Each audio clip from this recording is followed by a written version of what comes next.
I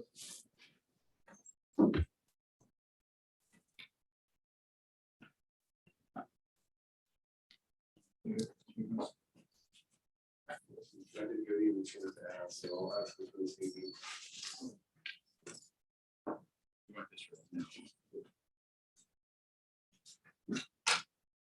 Call this council work session to order. It's Wednesday, January 5th. The time is 1 p.m. I've asked Council President Morton to read our mantra. Good afternoon. I'm a city council as an advocate of quality and effective city services. I will do what I can to promote cost-sensitive professional services to city residents and visitors. I will do what I can do to promote a safe environment for business and families. Number two, it is my responsibility to contribute to a stabilized environment for the city. I'm an opponent of uproar, dissension, and conflict. I believe in cooperation. Number three, I believe in routine. The greatest gift I can give the city residents is to provide services that are predictable. Number four, every comment I make and every vote I cast will be motivated by the question, what is good for the city residents and what I want for my family is what I want for all patrons of the city. Number six, I will champion the city. I will compliment and reinforce often. I will suggest and recommend when necessary. Number seven, I will support a majority position of the council. I may not agree, but once the vote is taken, I'm with the others. Number eight, I'll come to the council meeting having made a promise to individuals or groups. I will never come to the council meeting having made a promise to individual or groups. Sorry about that. 9, at all times, I will remember I am a city official whose purpose is to serve and represent others and act on their behalf. Number 10, courtesy is a rule. Break that rule. Number 11, the council meeting is a business meeting. It's not entertainment. It's not a social hour. It's not a question and answer session. It's a business meeting. Well, I am busy. Other council members and the mayor are busy. City staff and administrators are busy. Everyone is busy. At this meeting, I will do what I have to do. I will do it as fast as possible. I will respect the time of other people. Good, President Morton. Okay, so I would like to go on to our next item on the agenda, but before I do that, I want to let people know that Council Berkeley is going to be 5 minutes late. He comes straight from teaching here, so that's why he's not doing that. He's getting here as fast as he can. I really wanted to stall a little bit because I know he sat on some of these committees with Bill, because our next item on our agenda was a presentation in Plaque for Bill Eagle and appreciation for his service to the city of St. Helens for a number of years. 2 decades, over 2 decades is the way I read this. For over 21 years of valuable service on the budget committee, May 2007 to December 2021. He's also Parks Commission from 2008 to 2010 and March 1994 to 2000. I actually skipped visitor comments, so maybe that could delay you. Oh, hey, yeah, that's right. Yeah, so I will. I'm not opening up for visitor comments. Thank you, Brady. Yeah, I can be helpful. I can't agree more about Bill. Bill's a great guy, but I wasn't here to talk about that. I was here to talk about tourism. I first have to say your mantra, hate it. I wish you'd add a little caveat at the bottom. We will then violate this at every meeting. Your tourism meeting actually was very good with Mr. Sykes. It's too bad he can't be here all the time because of course after he left it sort of became a shit show. And but during the meeting I thought it was great and the information out there was good, but then he left and it kind of evolved from there. I have done a public record request if there's more information from the so-called tourism committee, but wanted to address what was already been made public.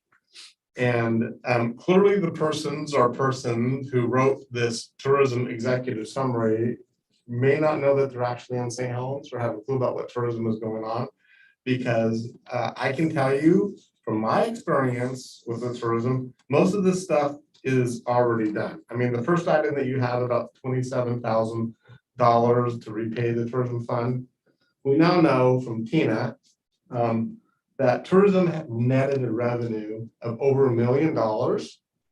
And you have sitting in your account over $700,000. And the first item is you're worried about $27,000 to repay it. Obviously, I mean, then when Councilor President Morton asked your finance director, what is the current balance of tourism? He refused to answer. To me, that's insubordination. That is unacceptable response. And he's turned that process into a political process. He should answer the question when it comes directly from the city council about a simple thing about what is the balance. A professional responds with, Mr. Martin, the balance is, but I haven't audited it, so it may be subject to change. That's how a professional responds. Clearly, he has lost that ability, and without that ability, he either needs to find a different job, a different position, maybe he needs a vacation. You know, I was really impressed with Mr. Brown when he came forward sort of bravely and talked about the abuses of Councilor Topaz. But since then, I don't know, maybe he's suffering from PTSD, but clearly there's been a problem, and this is not his job. Of all the jobs in this city, his job should not be political. His job is to count numbers, give it to you when you ask, and not do his little diatribe about maybe she's taking money, which is the implied accusation that she made.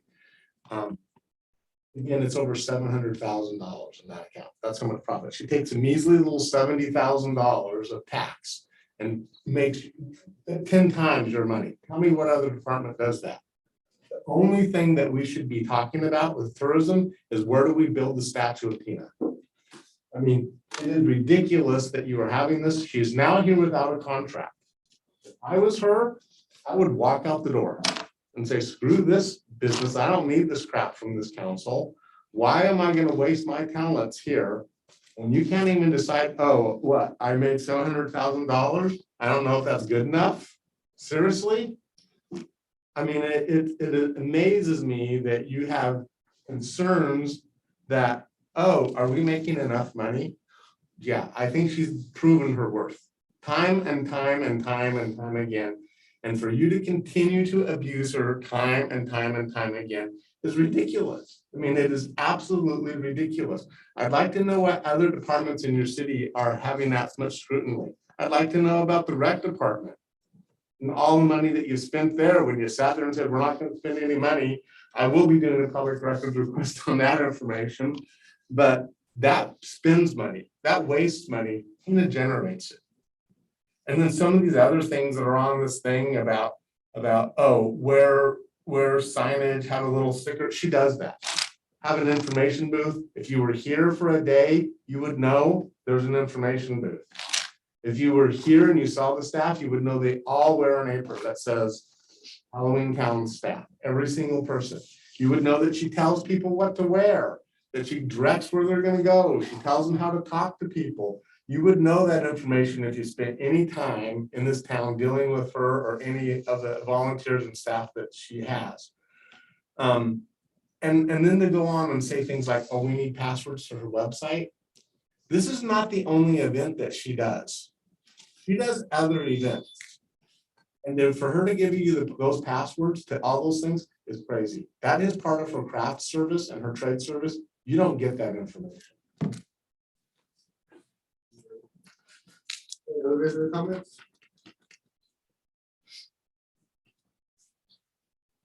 Good afternoon, Jennifer Pugsley from 50 Plaza Square.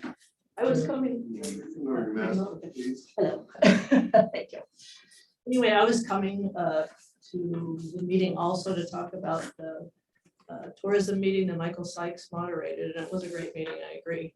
But one huge omission for me was nobody discussed the National Historic District that we have here will bring people to downtown. It was not part of any of the discussion, so that really concerned me. I think it's a way to actually engage local people. And we struggle, I think, with that. Obviously, they're gonna come down and use the river. Tourism is to bring people to town, but if you're looking at ways to engage local people, they're interested on what this town used to look like. They're interested in what the waterfront looked like before 1904 fire. So please keep that in your conversation, because I would hate for that to be omitted. And I'm gonna read this into the record again, because I've said it a million times, it seems like. But heritage tourism is a community story that is curated and showcased in a way that brings people back to Main Street. So really, please, I encourage you to include that in your conversation. Okay. Thank you, Jennifer. Hey, any other visitor comments?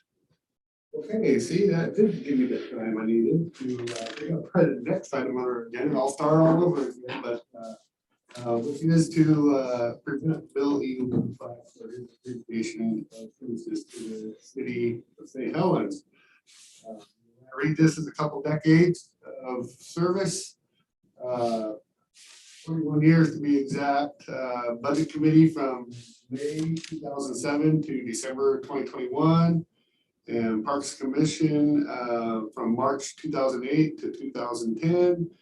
And March 1994 to 2000. And, got to know Bill through the budget committee process.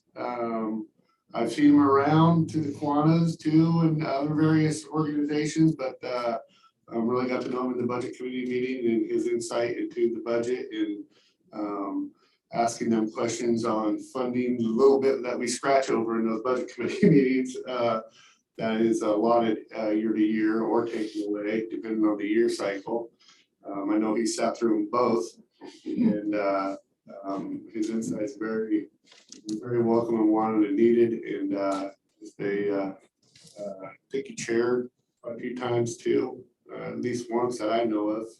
So I know there's probably been others with 21 years of service. So would anybody else like to say a few words?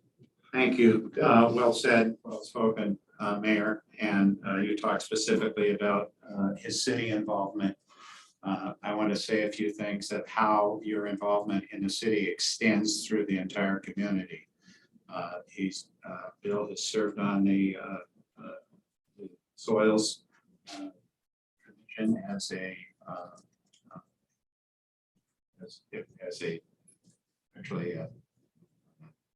What do you do there? I was the district conservationist for both Columbia and Clatsop counties, and then I was also chair of the Stormwater Conservation District. Thank you. There's so much that you did on that. It astounds me. You're being a board member to what your exact positions were with that. But beyond that, there's a Kiwanis. And he is holding Kiwanis together for the last several years, ever since I've been involved.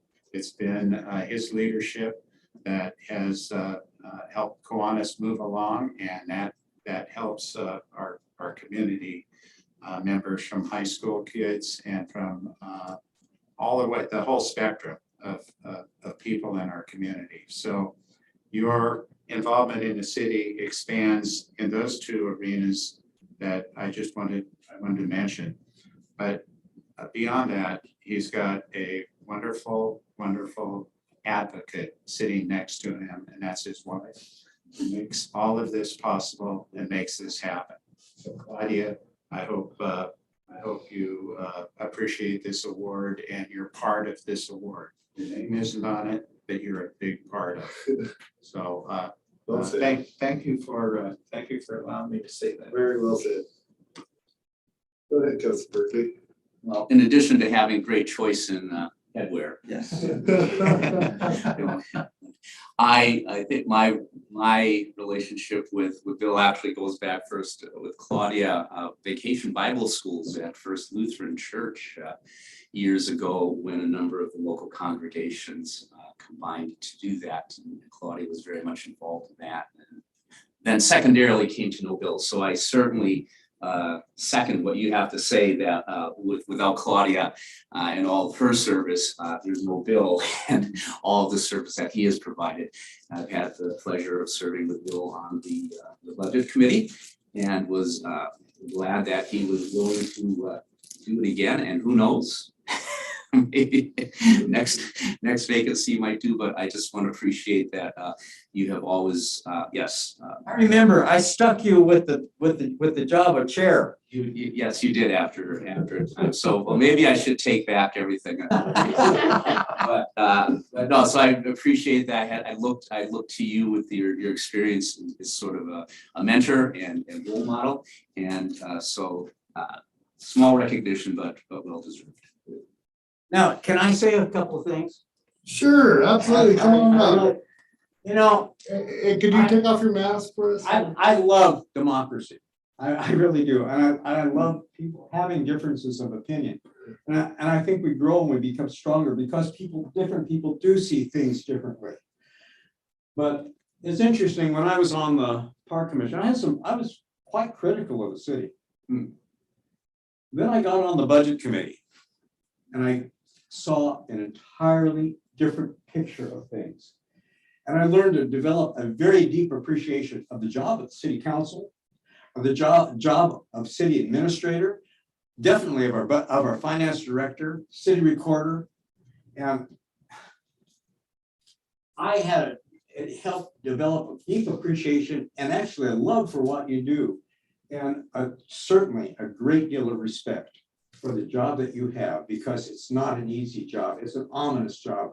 And being a democracy, no matter what you do, in someone's eyes, it's going to be wrong. And people need to understand that you're sincere people that really care about your city. And that's why you're serving in this position as city council. So I want to thank you. I thank you for the opportunity of being able to serve the city, and the opportunity of learning about the city, because it's been an education for me. Any other words for Bill? All I can say is you're the only type of guy that I know that's getting an award and can turn it around on us and praise us. That's just you, Bill. Thank you, Bill. My friend, Bill, it is really truly a pleasure to know somebody like you who takes civics to the extreme. We're gonna have to actually face that towards her because she wants a picture for her. Rick, on your knees so the heads will ever. Let me check it out. I'm not usually the photographer. Okay, that's good. I think we can all learn something from you for just the civic values and what you bring to. I really appreciate what into you all do, every one of you. Well, you know, what you said is what about us is what you exuberate out there. You lead by example, Bill. So I just want to, again, thank you very, very much. And she wants to get one more picture, I'm guessing. Yes, it is truly an honor to give you this plaque today.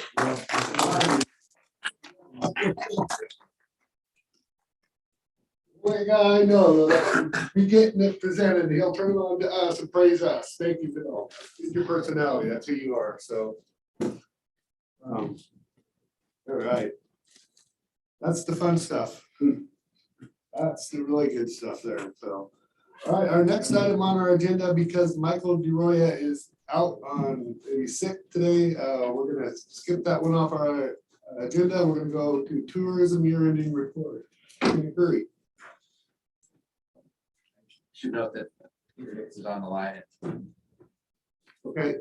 Not that he has anything to say about it, but just so that. Here, he's online. I don't have him on You don't have him on that Zoom? the visitor. So you have a visitor? I don't think it's. No, we don't necessarily need to, but I'm just like. He was just making it aware if he was there, that he was there.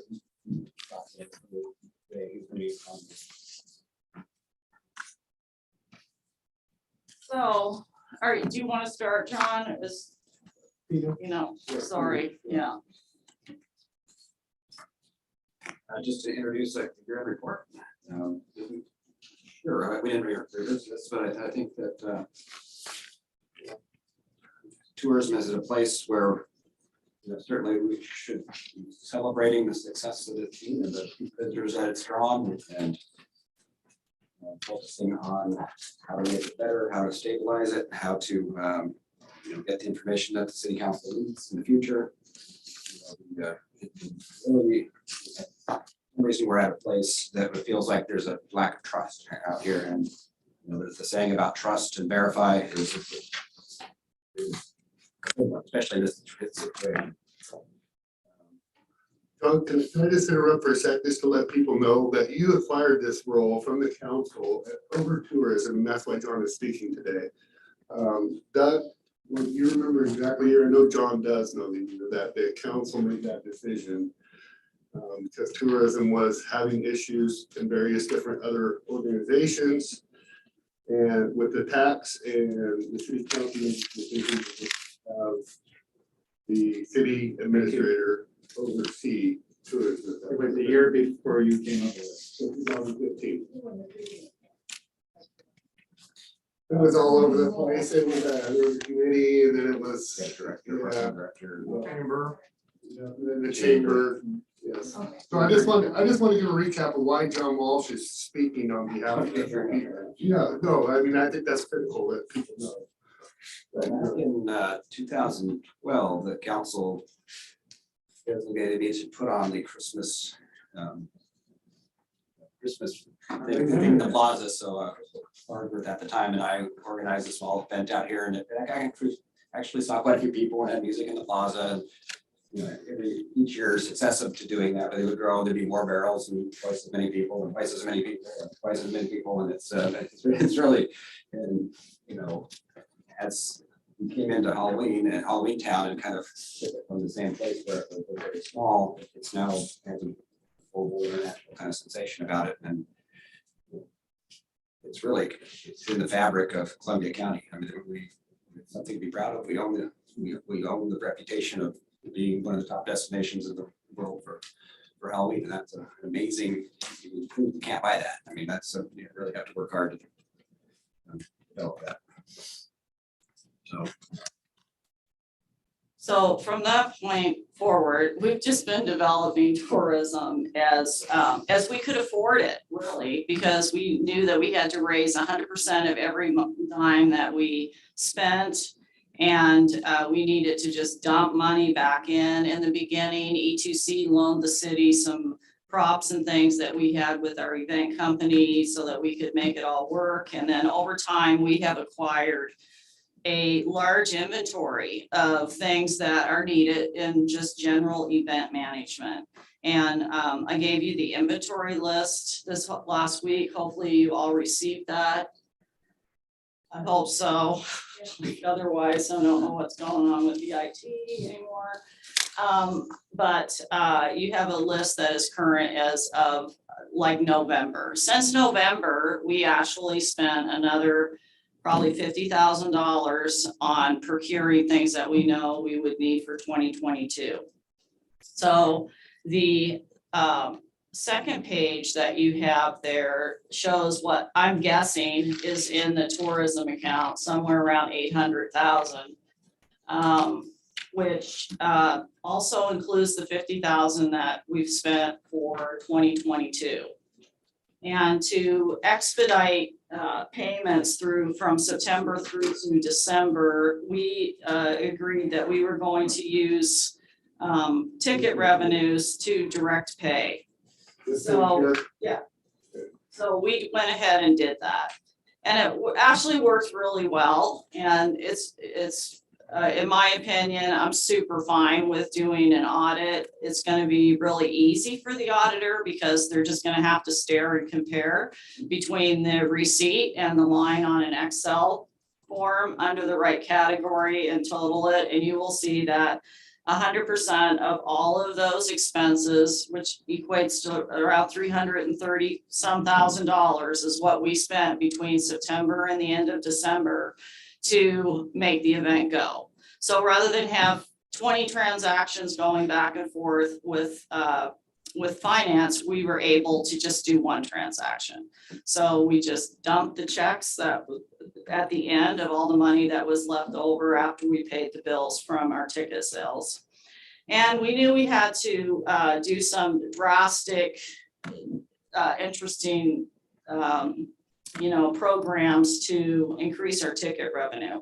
So we were able to do that with the concept of, okay, we have bought all the little stuff that we can afford to buy. Now we have to spend some cash, and the cash is going to be spent on things like a tram, a boat to take people from here to Sand Island, some improvements on Sand Island, some improvements, maybe even in like Nob Hill Nature Park, if we do Whispers in the Woods again. I would love to give them just some cash and say, okay, let's make these trails exactly how you want them. Maybe we can even hire help to help you go ahead and do that. You don't have to, rely 100% on volunteers. We also want to spend money on the Rose Garden. That's kind of an eyesore, and we have the cash now that we could put that beautiful drawing that everybody has seen. We could actually pay for that and make it work. And the county has some money that they think that they're going to have through a memorial trust. We talked with Riley about that, and I think everybody's kind of excited to have a new thing go into the plaza where during the summertime we could have little trios and we could have little stage performances with all kinds of different entertainment going on. And it's not just, it's pretty now. We can make it so much more pretty than just throwing money at trying to reseed, trying to do things that are temporary and kind of not usable, because we want to be able to use this space so that in the summertime, when we're creating events, we have more options to say, this is going to be a smaller event, but we're going to do it like consistently so that we are keeping downtown active, not just during 13 nights. Maybe we have some little musical performances and things that go on where you can come with your family and sit at a bench, and maybe there's 50 people there, maybe there's 30 people there, but it's something that adds a community component that people can enjoy.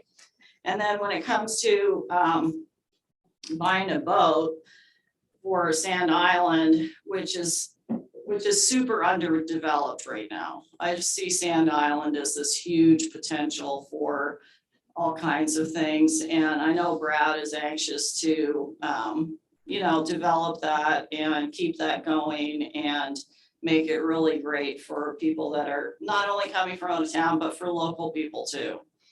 And the Sandcastle competition that happened last summer went really well for a first time event. We found out that we have the most fantastic sand in the world that they have ever carved with. And these are world, carving experts. They're like, we've never seen anything like this. So we're going to capitalize on that and bring in teams from across the country, maybe some, depending on flights and what's going on, but we'll bring in some teams. We'll have a larger competition this year. We'd love to add like a disc golf course onto the island. We want to develop, some things that make sense for Brad, because he's the one that ultimately is over there running it. But I think that there's some options that tourism revenue could definitely assist with and make it a better experience for the guest. And that's what we're all about, is the guest side. So the other thing we want to do is add some additional creative things to our alien exhibit, because it's super popular. And we want to be able to open the haunted house year round, which means that we have to put in a more expensive alarm system that connects directly to the police or the fire station. And we have to get some architectural drawings to, I think, make that happen. There's a specific ordinance that we need to meet for Mike to approve.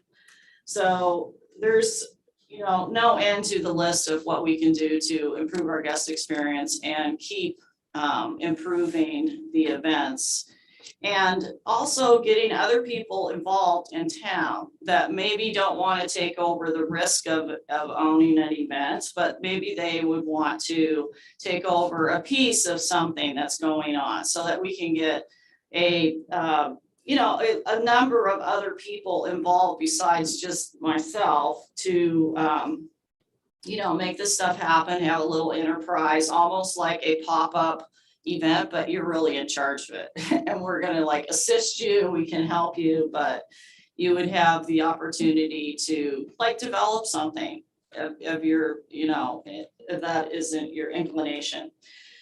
The other things that we want to just look at is how this all fits together in the big picture of bringing people to town. Parking is going to be an issue in the future. It's not an issue right now. It probably won't be an issue for another couple of years. But when it is an issue, maybe we need to rent the field on Bennett Road and talk to the farmer right there and say, hey, would it be okay if we park people in your field during these weekends? And just like a farm down in Eugene, when there's a game going on, lots of people just open up their fields, people park down there. And then but now we have to have transportation to get them here. So that's another big expense. But can we afford it? Yes, we can, if we just keep going forward, making it happen, giving the guests an experience that they want to return to or experience for the first time. So the biggest, issue, of course, is it always comes down to money. That's the only time people really get interested in things, is when there's money involved. So having the ability to buy things when we need it is really key to keeping the guest experience happy, but also in helping with like the local experience. So when, because a lot of people have come to me and said, oh, it would be really cool if we could, have houses that are really decorated for Halloween. Some people are really into it. Why don't we have some evening tours where we can take the tram and no one has to park on the side of the street? They can take a really fun tram with sound going on and a hot cider and go through a geographic region where we have really awesome Halloween displays, like people in the neighborhoods that are really into it. Then we don't have 400 cars parked on that street to go see the groovy Halloween display. We've taken all that pressure off of the people that, don't deserve it, quite honestly. And that's one of the reasons that we always include parking in the ticket price, because we're trying to take the heat off of the neighborhoods so that they don't have to park on the street and block people, and then it becomes an issue. And people don't really deserve to have that happen. So anything we can do to offload community impact, but embellish community experience, that's absolutely what we would be, that would be our goal. And of course, there's turbulence in town. There's always turbulence in town. And I kind of decided I was going to do some research on finding out what is going on, who else is experiencing this. And it come to find out everybody. So everybody is experiencing this that's really dedicated to tourism. And so I found this group, which I gave you. And they, are a professional group that basically does small business survival. And one of the things that they concentrate on is tourism and they don't concentrate on this, they just decided to do this. And so they did this international and national survey on tourism in small towns, in rural towns. And they did a whole overview on what makes tourism die, which is kind of a negative thing. But when I started reading it, it became really positive for me. And one of the reasons it became positive for me is because I said, oh, look, all 5 of these things, we can say that this happens in St. Helens. And guess what? It has not deterred us from making a fantastic event and having a tourism destination. So imagine what it could be like if we could solve even 2 or 3 of these items. And the first item on the list is just lack of cooperation and negativity among local leaders was the most commonly mentioned challenge. So go figure. Personal agendas, local organizations that don't work together, infighting are problems that hold the communities back. One respondent summed it up, citing obstinacy and stubborn pessimism. Well, guess what? That happens here, but it has not stopped us from moving forward. So imagine if we could solve problem number one, which is the number one problem of every town that is rural trying to do tourism. So what can we do? How can we make this go away? What does it take? Well, it takes us all saying we're doing this so that we can improve our community and improve the business climate for people that want to come here, have a business, make money, be able to count on something, just like they count on any town that really specializes in tourism. And when tourism doesn't happen in towns, it's impactful. You know, you can see it in major tourism destinations like New Orleans and, you know, places like that where the entire economy is running on tourism practically, except some seafood industry and, you know, some agricultural. It is a complete tourism community. And they've been really, you know, hit by not having open doors like they used to. But I did go down there and you know, it was still like this very vibrant vibe because everybody knew they were in it together. So if we're all in it together, I don't see why we cannot solve any problem that comes before us. I think at the last meeting, you guys all decided you were in this together. So we just have to stand up and make it happen. And then the second thing, lack of cooperation among local businesses. I think we're kind of addressing that with the Main Street program. Getting people involved again, bringing them forward, helping them out. How can we, you know, perpetuate something that is starting kind of fresh and hopefully new and putting away all the old crap that used to happen and just make it into a very creative, fun environment for local businesses. Everybody wants to make money. When everybody makes money, everybody should be happy. And if you're not happy, it's just because you don't know how to use the telephone and find the solution to what your problem is. It's really simple. The third thing was marketing issues for small businesses. Well, we actually have made some dents in having some really inexpensive things for small businesses to get involved in. So hopefully Main Street will be able to assist with that. But when I'm talking about small businesses, I'm talking about retail stores. I'm not talking about, you know, Pacific Stainless or someone, although they're a small business, they're a big business here.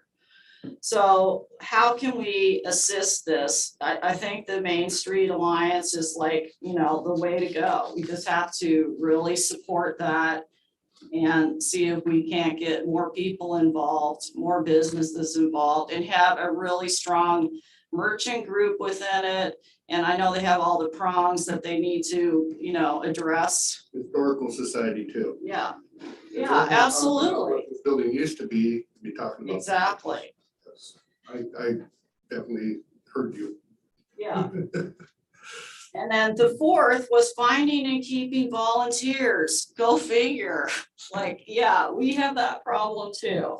And we really, I think, have kind of overcome it by having all of the people from various groups in town that come to volunteer on behalf of raising money for that group, which we, do pay them for the time, but they're not getting the money themselves. They're doing it to raise money for kids' eyeglasses and, whatever that looks like for each independent group. And I really believe that probably 80% of all of the nonprofits in our city are somehow involved with raising money with us through different groups like Lions, Rotary, Veterans.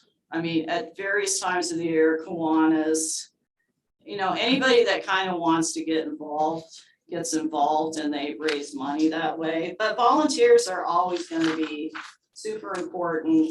And, and there's a limited number of them, and some of them get burned out because they don't really get thanked and communicated with properly. So I think that, maybe we should have a volunteer party one time a year where we just thank everybody that comes and volunteers, and it's like a community event that just recognizes people that are giving of their time and energy and not getting paid for it. That's a big deal. The fifth thing is just common business weakness, which is one of the most mentioned issues. Businesses require support for specific problems that threaten their businesses. And their biggest thing is businesses not staying open past 5 p.m., which is a really huge problem all over the place, because not only is it hard to find staff, but a lot of times maybe you can't justify it because you're not a big business and you are just trying to pay your bills.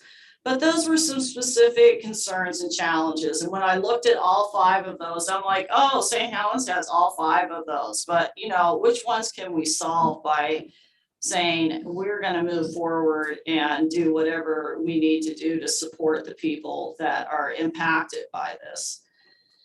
So I just wanted to bring that to your attention, that we're not alone in this, and it will, no doubt continue some of the things. However, I really believe that we can solve it if we have strong leadership, and, that starts with the council, because you're the face of the city. People have elected you to be here because they trust you're going to do the right thing for them. And so now we have to put some of that stuff in action.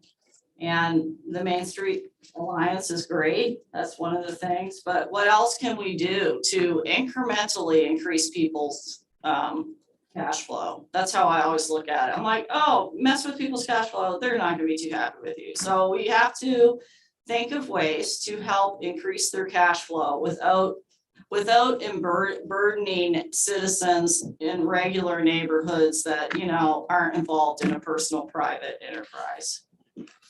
So that was just a little interesting thing that I read and thought, oh, we're not alone in these challenging times.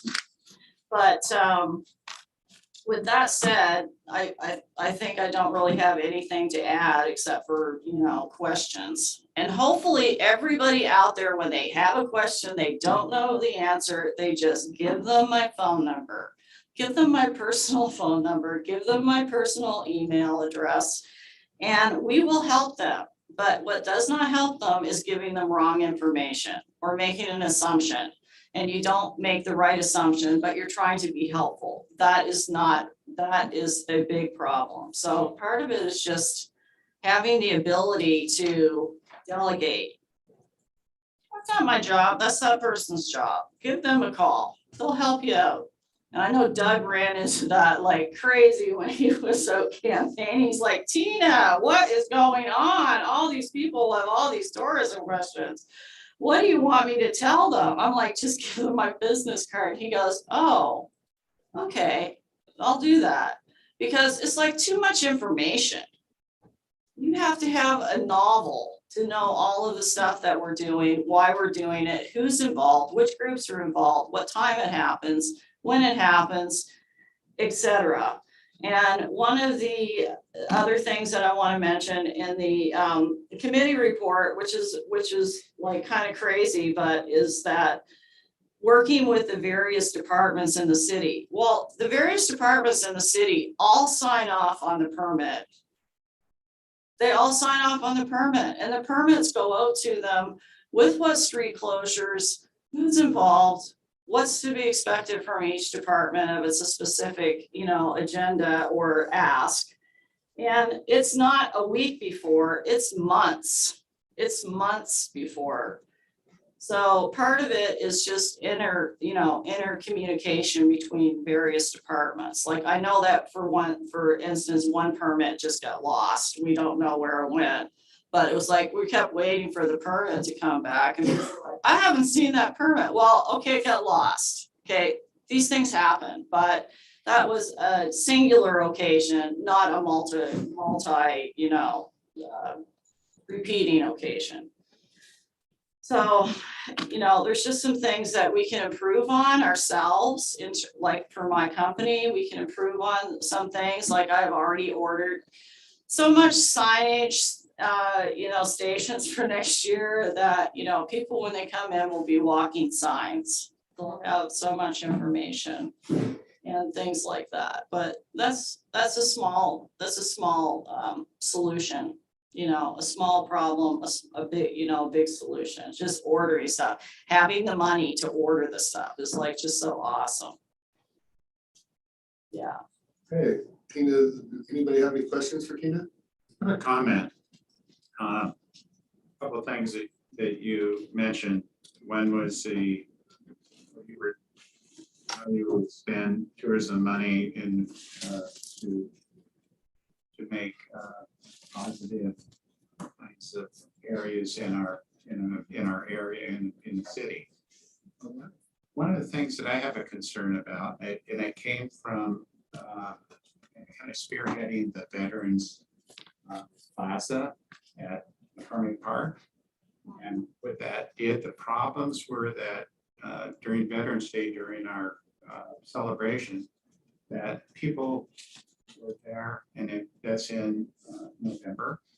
People were there at walking around in the mud. Yeah. And it was muddy. People had moved back into the parking area, and the whole area where there was any kind of place for ceremony was taken up in just it's like a mud bath there. But we fixed that. We made a plaza out of it. It looks like, and it's been very successful for events. And it's a very usable place. My concern is this area right out here on the court, in our courtyard. The county owns it, and we collaborate with them in maintaining it and using it. My feeling is that Halloween Town that brings all these thousands and thousands of people to our downtown area. If you look at their shoes, they're full of mud. Mhm. And by the time November hits here, it is an absolute mud bath. Yeah. So Totally agree. my feeling is that when you mentioned the rose garden, I was thinking along those lines of all the people and the kids running around, and when I'd come down here, I'd see the kids kind of starting to fall over and roll in the mud. I don't think that's conducive to a good tourism kind of posture. Mhm. I'm digging into my report of what I was going to ask the council to look at, and collaborating more with the county to work a situation where we can redo this courtyard to make it more usable in the fall and spring, in the times where we need in that area to facilitate the people who come here to spend money. Yeah. So anyway, have you thought about that at Well, all? I have thought about that a lot, of course, because we get to deal with, props getting dirty all the time in the plaza, and people slipping in the plaza. And even my ask for that was going to be, I think that we have tourism dollars that would help start that project, but maybe we could implement the same idea that many other places have done, which is that you can buy a brick with someone's name on it, or something that you want to do within, the criteria. And we could potentially brick major parts of the plaza that we know we would want to, and still leave like some green, around the tree bases where it would be really hard to brick, because those trees are older trees. And they create, uneven surfaces. But if we could even, brick, maybe start one section at a time or something, and then as I raise money, we could keep going. But it's something that I think about all the time, and especially at this Christmas, it was like, I didn't even put props in the plaza in some cases, because I'm like, they're gonna get destroyed, it's so muddy. We're going to have to take a pressure washer, which will take all the finish off of them and just like ruin the prop. So, yeah, I think about that a lot, and I'm wondering if we could approach the county, because we're talking with Riley about the Rose Garden, and, you know, can we approach the county and say, if we can figure out a way to pay for this, could we start a brick program? Could we start a program? And then we have a place, that might be a fun Main Street project, actually, because it's like, they don't pay for anything, but it's like kind of cool that you're, you know, you can ask all the businesses that you want to work with to participate and, you know, have their name or their whatever, doesn't really matter, but that might be a fun project for them. We could certainly do it, but I'm just saying it would have, the ask has to come from council. This wouldn't be like, oh, Mr. Highmuller, can you just let me go and start bricking in the plaza? It's gonna be more complicated than that. Maybe John wants to chime in, because I know you've been on. No, I didn't mean to open a can of worms. No, it's not a can of worms. It's a solution to me. That, I just thought, there's something really needed out there. People are gathering in that area. And that's for them to be halfway comfortable with in their shoes. 100%, And safety as well. yeah. I was just gonna add on that, both the plaza and the Rose Garden are county-owned properties. We own the street rights of ways around them, but those are both projects. Finishing the plaza, doing the Rose Garden, the county's expressed interest and support for those projects. Our urban renewal plan actually has that listed as a project and has longer term priority, not a full contributing amount of money towards that to help that along. And that if we were going to do it, kind of a design, we should have it professionally done, have the finish and the electrical and everything kind of contemplated about how that future that might look. But before we leave this issue, I'm sure I don't want to get in front of any council questions, but I wanted to talk about on the committee recommendations, just the business aspects of how tourism works and what we're looking to do in this new contract, and really questioning it pretty substantially, because there is a ton of administrative work with bills, thousands and thousands of bills and paper flying back and forth. And what we're asking is for the city to receive all of the revenues and all of the expense information and be that conduit. And that's good. And government has a lot of process. We have a lot of controls, and those are all for good reasons. And you know, it could look different. There's different ways to do that and achieve the same thing in my mind. That if where I'd like to see tourism in a place is that we have level of trust established with the contractor by whatever metrics, if it's audit or reporting, and that revenues, or Councilor Berkeley's model of kind of getting it out of the house a little bit, is that those revenues stay within the contractor. They have their mission, their scope, they check in with the city on the things, their asset acquisition and prices, and they manage those expenses on the inside and report back out. And then there's none of that little details is happening. It's all kind of happening with the contractor. We get to a place where this may be aspirational, but in my mind, it's been kind of how it's been working over the last several years, and get to a place where it's kind of functioning and efficient. I mean, part of it is, what is your expectation for the amount of money that you're paying, right? I mean, are we exceeding expectations? Are we meeting expectations? Are we below expectations? Because if we really don't know what your expectations are, we certainly can't deliver on them. So part of it is having a knowledge within yourselves of like, okay, if I had a $120,000 and I gave it to a group or a person to do something with it, what would you expect for that money? What would you expect? So part of it is like managing what is reasonable, what is doable, and what is, you know, historically logical too. Because you can go and look at other cities and say, okay, well, what do they do with $100,000 in tourism money? What do they get for that? And I like the idea of maybe supporting a few other target areas through the tourism. I know that I mean, the historical, it's not just locals, it could be other people utilizing that, and they have the history and tell a story. I love history. A lot of people go to a museum that haven't been from here, just out of town, because they want to study history. Yeah. And people History- love that. History buffs out there. People love that in Have in Halloween tourism town. sense, yeah. Well, absolutely. And the blue card, which a lot of you don't know that we did, but the blue card, which every person got that bought a ticket, they got a cloud-based interactive card that they downloaded onto their phone. And when they did that, they also got that entire historical walking tour on it. That the museum had, you know, that the Historical Society with the museum had done. And a lot of people were using that. They were like, oh, this is really cool. And it transferred them over to their site. So they got a lot more traffic than they probably typically do.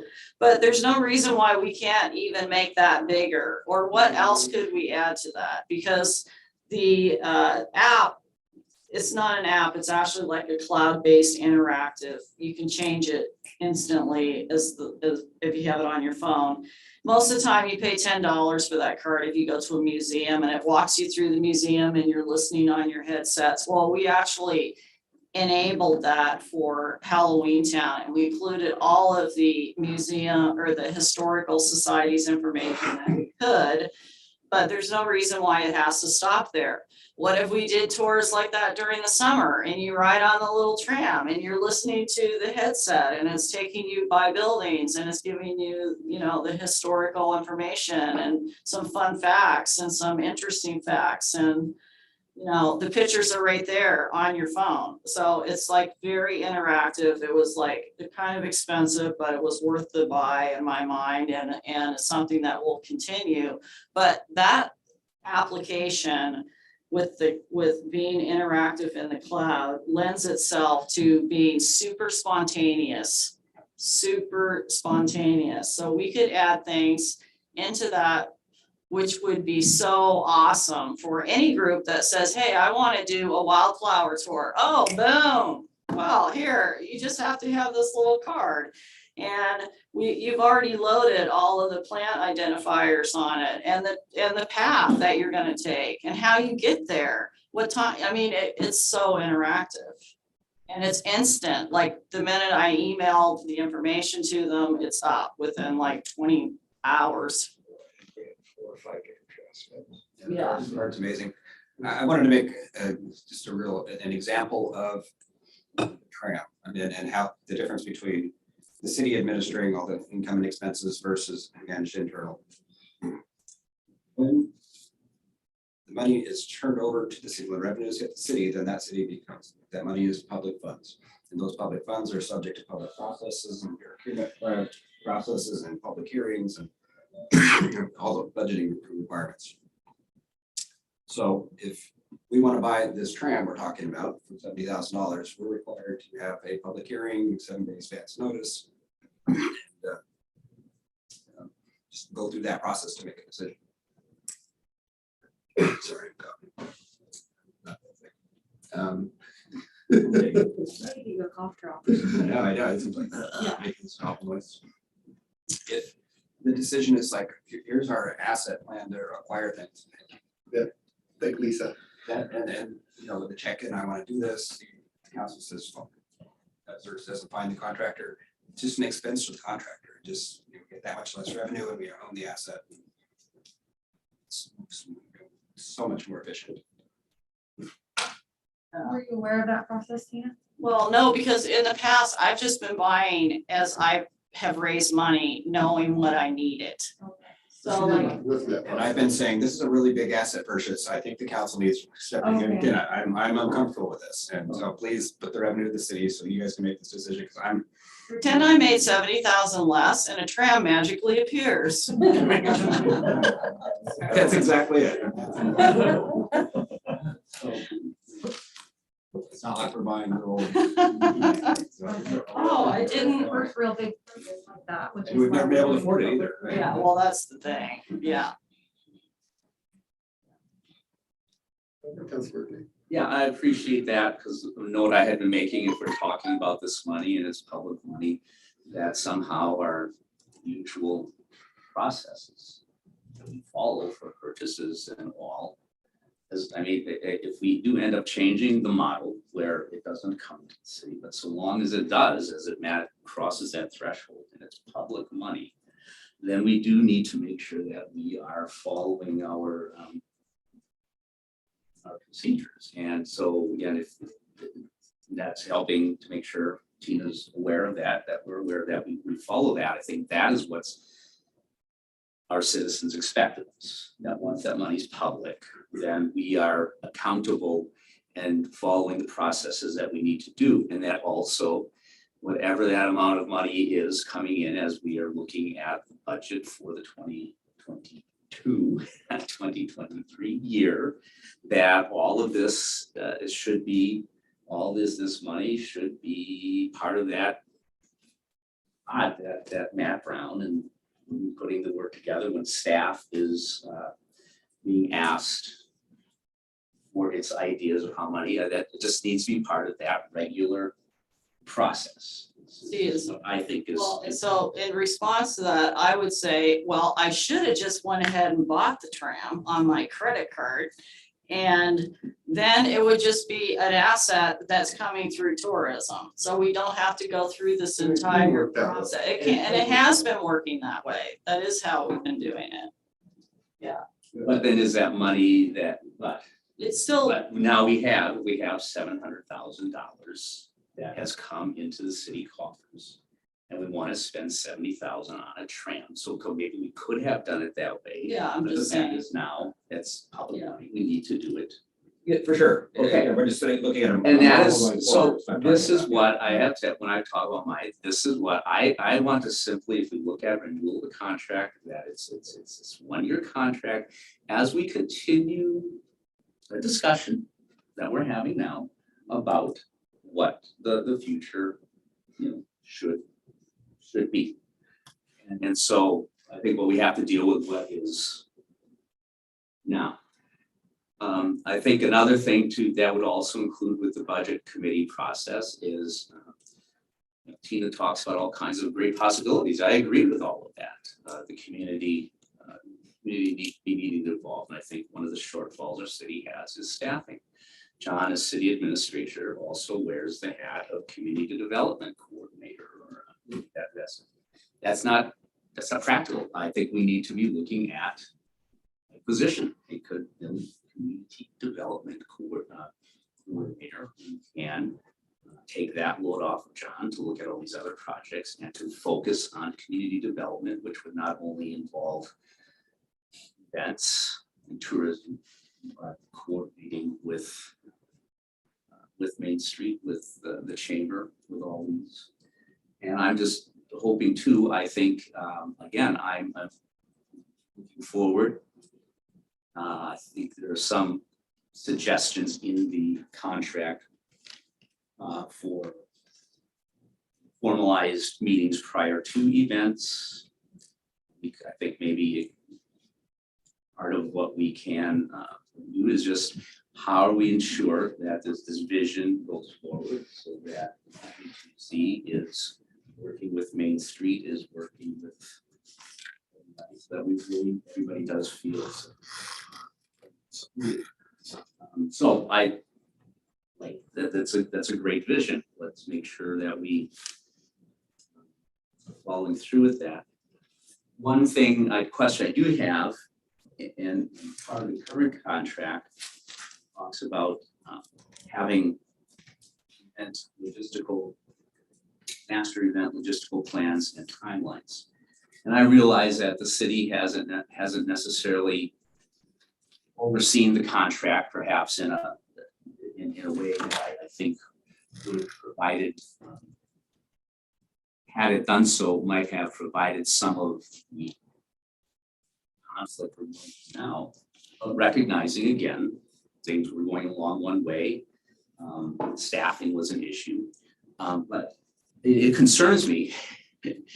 Let's say, Tina, through an act of God, you are not available on your phone. You are out of the picture. Are there logistical master plans or events that somebody can then grab and go? Yeah, of course. Okay. And that is all available to city staff or? Yeah. I mean, I don't work in a vacuum. There's a lot of people that are at every event that are volunteers that know what is going on. Well, sure, volunteer, but again, you're offering yourself as the go-to person for the information with your personal phone number. So I Yeah, of think course. then again, in the same thing, should you be out of there, is there, I don't know, is that Stephanie as the community coordinator? But do we have that? Do we know how that? But then, and then just a final comment, I guess I had been anticipating with a tourism year round at year-end report and perhaps in the future. Something that would have been a little bit more specific in terms of actual events and provide something that says for 4th of July.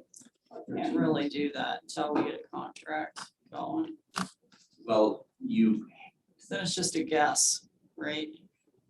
Until we have a contract, it's like really hard for me to say, oh, this is what I'm gonna do. not what you're going to do, what happened in 2021 with 13 nights. So the CAP presented to us a report, a year-end report of 13 nights.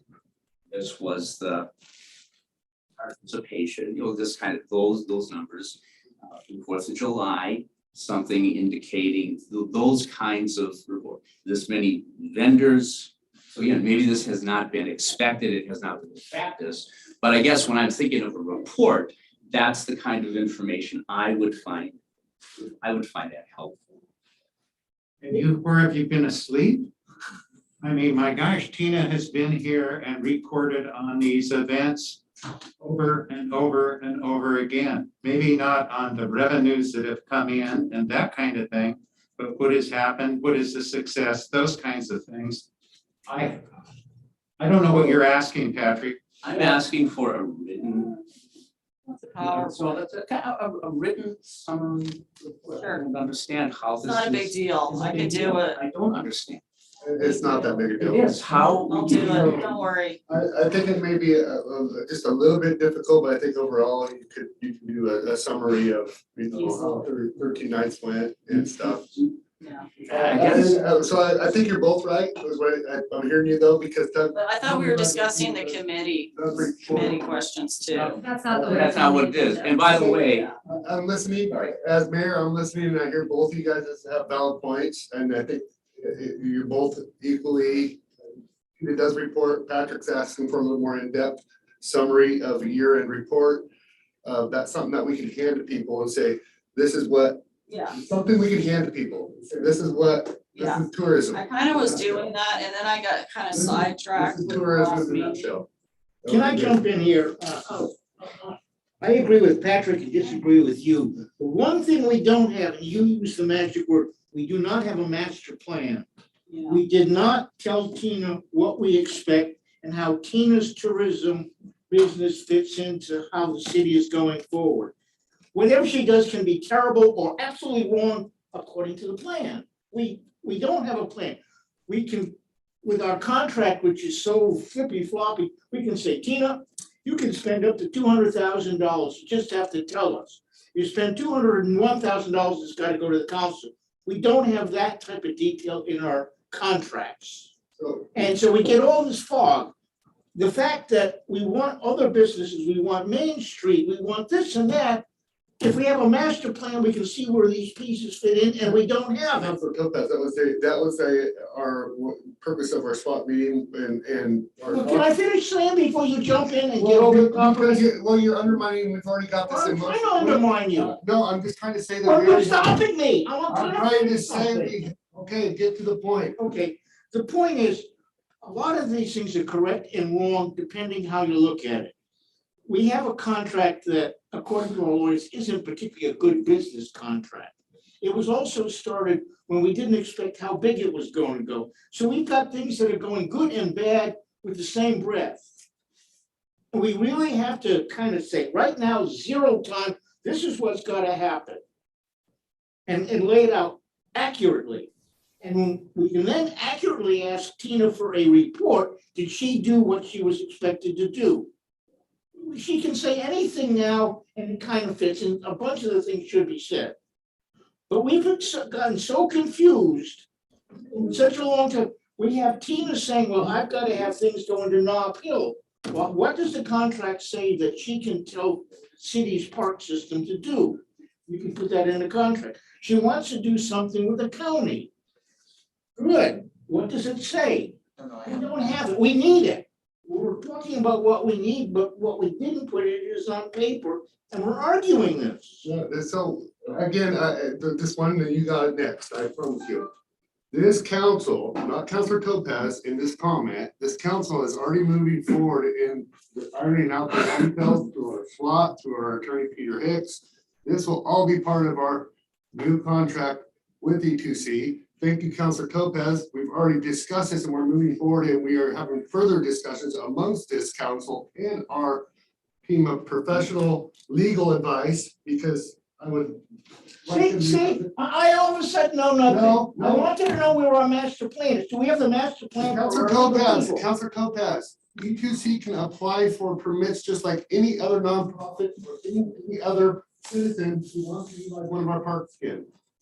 We already have the process in place. We have the processes. Anybody can ask for a street to be shut down in the city. Anybody. If I want to throw a block party, I can apply for a permit to close down North 10th Street and have a block party, as long as everybody signs off on it. That's wrong. So, Councilor Chilton, go ahead. Well, I really think that the root of a lot of these problems that we're having as a council is that we don't understand the independent contractor role of the city. I would like to be educated on that from an expert about how we can move forward with the relationship with the independent contractor. Yes. That's all I want to say. I think that's the root of all these problems Yep. we've identified. Absolutely. It really is a huge problem. 100% We don't agree. understand what we're supposed to be doing, and Tina doesn't understand what we're supposed to be telling her to do, That's what I or hear everybody there's say. just a huge And Patrick miscommunication. was spot on a summary of overall of you're ready, this from now on, we're gonna know this is what tourism. The mayor and myself oversee, we don't oversee public works, but we're liaisons to public works. And there are many contractors there that are independent. So at some time, I think one time on your tenure, that I asked for clarification for an overpayment, because I wanted to know what was going on.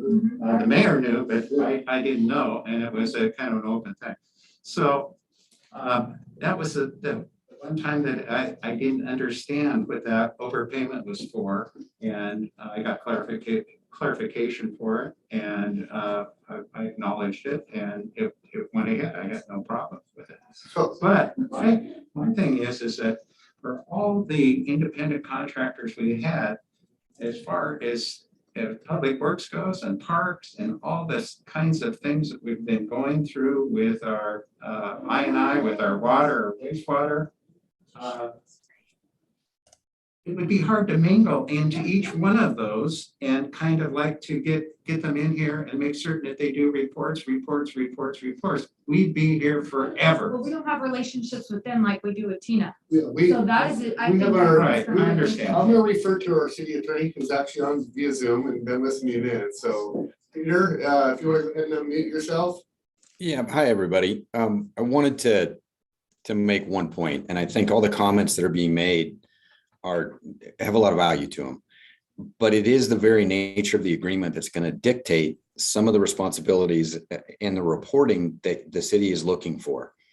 I think everybody's making some really good points. This contract was done some time ago while this relationship was evolving, and it has evolved, and the tourism, as I understand it, has become more and more successful. I think what you're looking at and what you guys are asking for is some degree of reporting that's tied into the contract. Counselor Topaz's points are also valid in that trying to understand kind of what the process is with tourism, but we can manage all of these through the contract. An independent contractor relationship by its nature, and this is to answer kind of Counselor Chilton's question, is one where the city is essentially outsourcing this tourism role to someone to put on the events. So on the one hand, you need to go ahead and allow the contractor to put on the event in the way the contractor deems most appropriate. But you do have the right to monitor how that's going. And that's all dictated by the contract. And that's part of what we've been working on as we try to put together a newer contract that covers some of those concerns that have been raised. So what I'm trying to say, kind of long and short of it, is what you guys are looking for is something I think you can accomplish when you can agree what terms you want in that contract. The one thing you need to be careful of is exercising too much direction and control over what the contractor is doing. You are retaining the contractor to do this job for you, not so that you have to manage every single piece of it. So there's some degree of trust that's necessary there, but you can also ask for reporting or periodic status updates to know how that's going so you can monitor the performance. So I think you guys are having a really constructive conversation, and I think these things are all very informative to help you figure out what you want the agreement to look like moving forward. Well said. Well, and my thought, Peter, is that I want to make sure that the city is doing what they're, obligated to do, and that we're within our legal rights of what the expectations are going to be in that contract for the independent contractor. So have you Exactly. done that research? Are you experienced with that? Yeah, so that's something we do frequently. And I think that the city needs to make sure that it has enough satisfaction or at least verifiable information to demonstrate that the contractor is doing what's asked. We will set the contract up on a year-to-year term so that if you discover that's not happening, or if there's some other reason to terminate the contract earlier, you can. But you just need to be able to have enough information from the city's perspective as to be able to monitor what's happening, where the money's going, and how the events are working. You can certainly put that in the contract, and I think it's going to cover the city's obligations. What you don't want to do is exercise so much control over the contractor that in essence, she becomes an employee. So that's kind of the two things that you have to balance. But Councillor Chilton, you're totally on the right track where you can line out the responsibilities and expectations of both parties in this agreement as we make it a bit more detailed. Councilor Berkeley. And I do think it's important to note that a lot of this discussion and revision of the contract was done by stellar work of 4 stellar employees who form this executive committee who know a lot about what's going on when they're given the information that they need. And I think that that executive committee needs to be honored and acknowledged for their work and for the particular recommendations that they brought ahead that are being incorporated into this contract. And they have done this council and the citizens a great service, helping provide that guidance so that our city administrator and our legal counsel and other staff can put together a contract that will be agreeable and workable by all. I want to just make sure we'll hear that. Our recommendations came from 4 anyway, 4 great employees. Thank you. Okay, so Peter, that's kind of got out of your report a little bit into what our contract is. So I apologize for that. John? That's okay, let's Uh, keep. While we still have Peter on the phone here, I wanted to clear up any confusion over the council directed that we are not going to renew the existing contract, and what that means to there's some people thinking that it's expired and that it's or terminated. It's not none of those things, and I think Peter talked about because the language in the current agreement is kind of self-contradicting in some spaces there, but the tourism isn't something that we just stop doing, because this is a rolling ball that needs to keep moving, and there's things happening all the time. And our perspective is that yes, we don't have a contract, but we're working on a new one, and that it would be kind of a status quo arrangement for until we get there, because it's going to take a little bit of time to get an audit. I've already. Yeah, so, and John, just to weigh in a little bit on that, So the language in the contract indicates that the contract continues in 1 year increments unless it's terminated. And then the contract further says that the only way that the contract would be terminated if there is a substantial failure to perform on the part of the contractor or the city abandons the project in its entirety. Neither of those things have happened yet, as far as we can tell. I think that the city is doing a smart thing and kind of doing some evaluation as to where the project is and how it's working.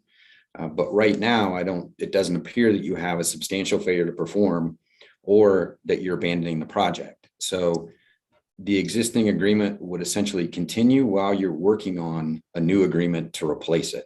And the parties can go ahead and put a new agreement in place at any time. The audit, I think, is a good step to check and see where things are and make sure that the performance is satisfactory to both parties. And after that's done, then you can look at putting a new agreement in place to continue. I think it would be very difficult for the city to kind of pull the ripcord and not have a backup plan in the meantime. So I think this is a good plan to move forward and kind of evaluate the performance thus far, see where it is, and make sure that both parties are in agreement as to the way the contract and the arrangement wants to continue working forward. While that's happening, you all can continue in kind of a month-to-month basis on the contract without it actually being formally terminated. Peter, is there a good definition of performance met and so on, or is it? It's a great question, Councilor Topaz. So substantial performance is a question of fact. And so this would be one of those things where people would look at the overall performance of the contract and a reasonable person would get to define whether there was a substantial failure to perform. From what I've seen, from what has been discussed, it doesn't appear that's happened yet. But I think it makes some sense to have a little bit more formalized evaluation process at the year or at the end of each year term of the contract. I think You that would don't make think she's gotta bring in 7 elephants, and she only brought in 6, so that's the other kind. We don't have any really definite why at this moment. Yeah, is 4 elephants a substantial failure to perform if it was 7 or is 5? What if one of them was pink and it was in the middle of the room? No, it's in 7, we don't have anything that definite. Yeah, there's nothing that clear. And it's difficult sometimes to put benchmarks that clear into an agreement. Kind of given an agreement that you guys have been working on. As I understand it, tourism has been growing over this period. And this was really something that wasn't really developed and has kind of been working its way through. So sometimes it can be difficult to put those clear benchmarks in there. But I think that's part of the negotiation or discussions between the parties as to what's going to make some sense. Peter, Yes. so let's say the city wanted, like the idea of the tram process and moving forward. Now the funding has been turned over to our financial director and is in the city coffers. And moving forward. So is that something that we have to have a public hearing on? Being how it was generated from? Yeah, so and I consulted with Bill on this one as well. We think this needs to fall within the typical process for the city and under the city code. So if you look at it, and we're talking about approved solicitation methods for classes of contracts, there is a specific way to buy used equipment. And in the code, it suggests that the city administrator has the authority to go ahead and do that type of procurement, but you do need a public hearing. And the public hearing should be done in the way that you have typically done them in the past. We think that the most appropriate kind of process for that would be similar to what you've done when you sold off surplus land. So probably a public hearing with 7 days notice, something along those lines to see if you got any objection to the purchase of the tram. How do we go about, it's not really your problem, but let the public know that this is actually revenue that was created from tourism. There's a lot of people think that we're spending all the Halloween Town money is out of our federal budget. It's not, it's from a hotel tax. Yeah, I think you can talk about that at the public hearing and talk about the funding that's going to be used to purchase it. I do think what's a little trickier about it is kind of what you all identified, is that money's now in the city's coffers, so you got to go through the public hearing process in order to do that.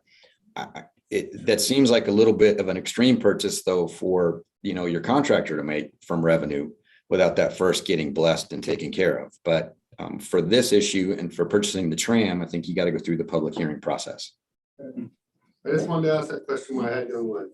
Yep. I really got this problem. Could that be put into the contract that a contractor could spend up to so much without identifying or asking or whatever the council?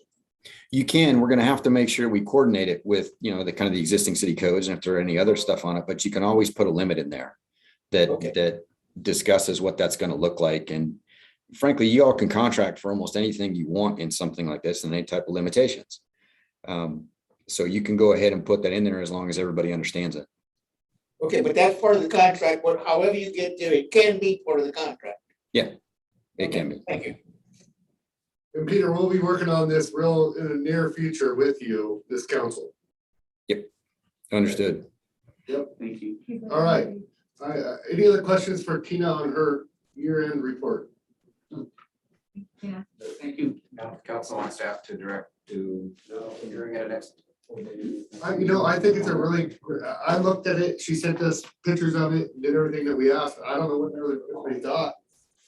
We give directive in this meeting, 15 miles an hour can take people up to the whole district.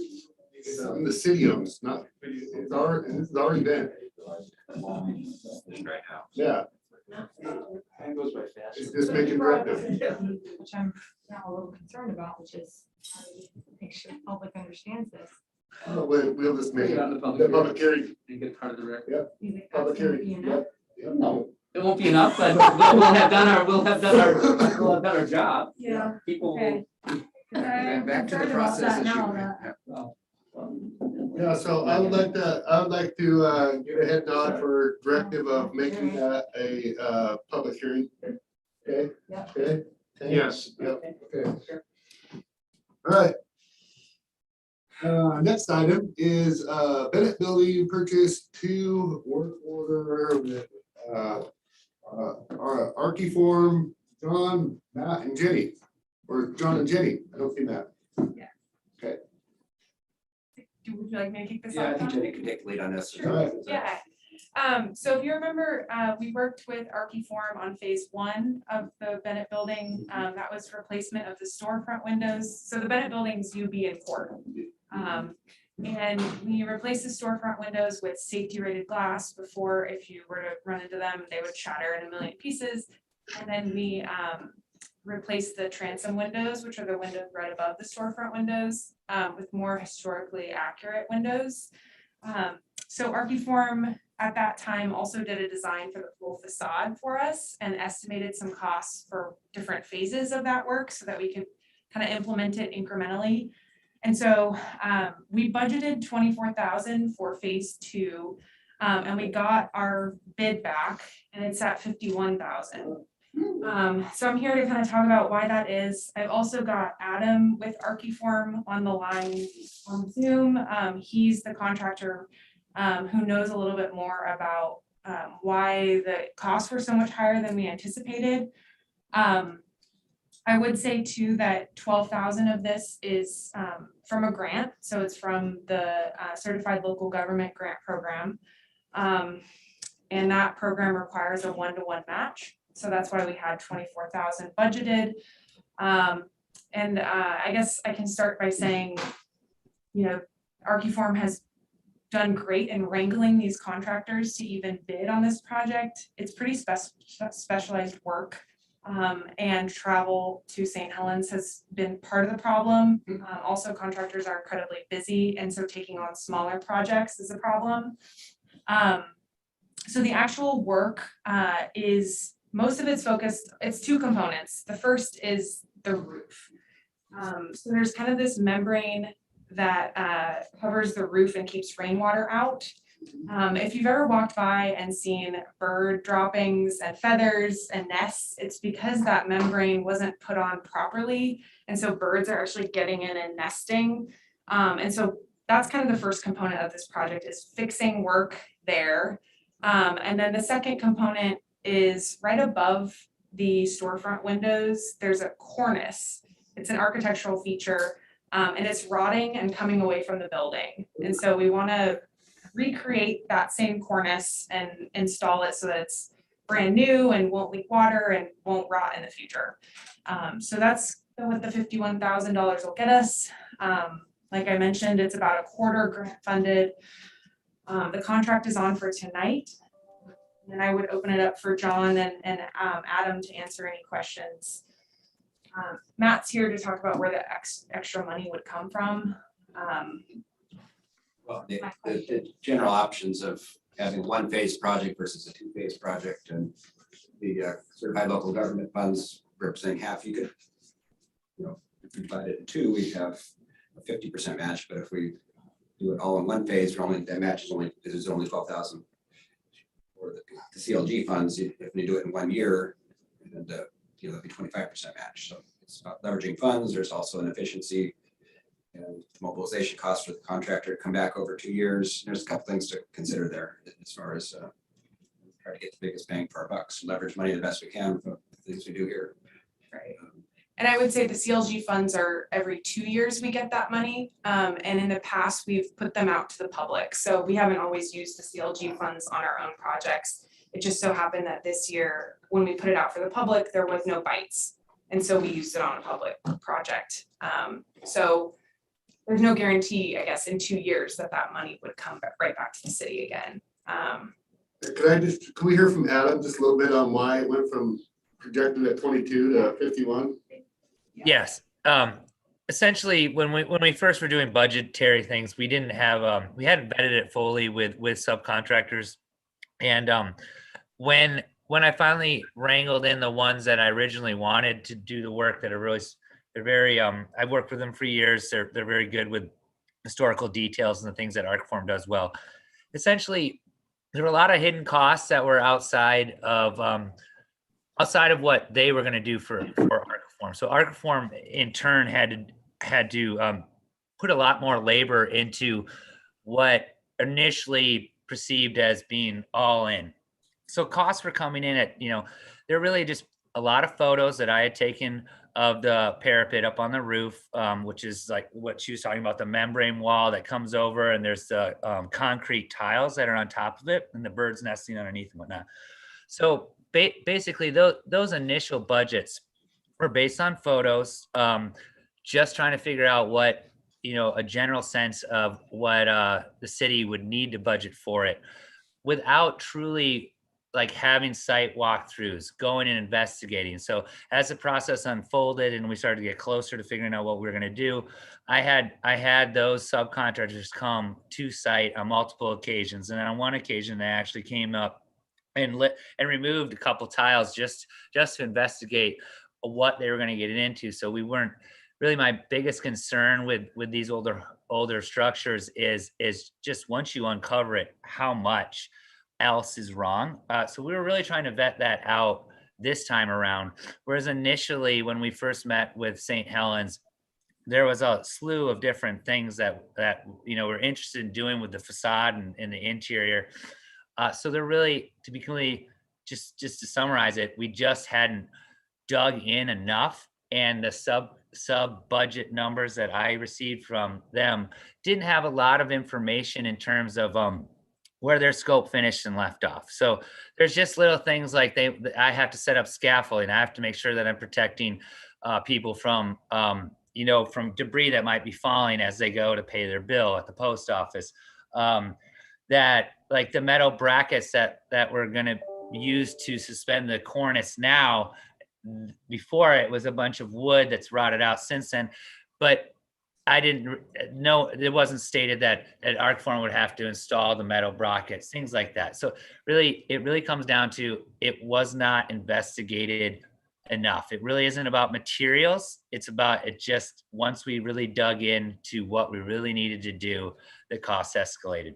There's also, they spent a lot of time on the front end with no money. All of us did, just trying to be a part of this. The contractors I selected are very much into historical preservation and appreciate that. So I think on the backside of it, there's a little bit more cost just to cover for all the time spent if this follows through. So is the membrane the whole roof, or is it just the wall coming over? Okay, so the parapet itself, the masonry parapet, it's basically a masonry brick wall. On top of it is a TPO membrane, a white membrane that wraps up the side. They have some cove like stuck in there, and the installer of the membrane obviously in my opinion, did not have a lot of experience with that part of it, where it comes up onto the parapet and where it interacts with the original concrete tiles on the top. So essentially, if you guys walk out there and look over at it and look up, you can see little bits of just crumpled in membrane in that area. So what we need to do is go in and take off all of those original tiles. There's some of them are broken. They're old, but they're still usable. That concrete tile is not actually what keeps water out. What keeps water out, what keeps the birds out is how you prepare the substrate underneath. So in order to do that, we have to meticulously remove those, do any repairs necessary on the tiles, seal them. Then we have to pull the membrane back and basically remove any of the rotted substrate that was used to adhere the membrane to. They're going to basically remortar that top portion, and they're going to have this sort of like basically a mesh type thing. So all the voids will be filled, and the parapet itself, the brick top wall, will be weatherproofed. And then those original tiles will be reinstalled on it. So how long do those membranes last? I'm just asking on the rest of the roof, because you're pulling back a membrane that's over the entire roof, correct? Yeah, the membrane, to my knowledge, I wasn't involved with that, was installed about 10 years ago. Is that correct, Jenny? I'd have to ask our facilities guy. Sounds right. What's the longevity of a roof, a flat roof? A roof like that would be maybe like 20 to 25 years. It's starting to show a little wear, but it's not gonna fail on you by any means. But to that point, what we're going to be doing is the part that wraps back up is actually, we're going to use another type of product that adheres to that membrane in order to finish off what the incomplete job that was done. So the roof itself and how it interacts, yeah, I'm not a roofer per se, but generally around 25 years. The CCNL who came out and looked at it with me said it was just now starting to show a little wear on the top layer, where you can start to see a little bit of the fiber lines in it. But overall, the substrate and everything else is fine. So you might be looking at another 15 years, depending upon when it was installed. Okay, that's my question is, can this membrane be cut? Because it's gonna actually last longer. And Yeah, if we need a new membrane for the entire roof, can it be cut and overlapped? Yes. Per se? Yeah, so let's just say for this instance, what we're gonna be doing is pulling it back and cutting portions of it off, and then putting a different material over the parapet where we need to. If the roof fails in 10 years or something, that same can happen, where they come up and they can basically not get into. That's all I want to know right there. Make sure we're throwing away some money. Adam, on that same note, what's the warranty factors on that? How do you stand by your work, and in terms of time and in terms of effectiveness of the material? So CCNL application of putting it together. I'll say this: CCNL, Arcform just has a standard 1 or 2 year warranty on everything, but CCNL has their own warranty on workmanship, craftsmanship. I would have to double back. I'd have to give that information to Jenny, because I don't have that on hand right now. I assume it's like I think that would be pertinent on with this counselor anyway, in terms of the decision of moving forward. Well, I'll certainly get that information to you ASAP, but I don't have CCNL's warranty with me, but I do know that. Before the night, would that work? Say again? So they make their formal decision on this at their 7 o'clock meeting tonight, Adam. So Yes. if we can get that information, back to them before tonight, that would be great. Danny, I'll call Mike right away. Okay, sounds good. And Okay. any other questions for Adam before he? Thank you for clarifying that. Yeah, happy to. Thank you, Adam. Yeah, no problem. Adam, on some of these things that are falling apart, they can be contributed by bad workmanship way back when, or just old age? old age with the cornice, the metal cornice is just old and rotten, and that's just old age. The parapet is a combination of old age and just how the membrane was installed on the parapet. So that one's a little combo. Yeah, that's a mixed bag for the parapet wall of the masonry up top. Does that make sense? Yeah. Okay, my question is for Matt, where's the extra money coming from?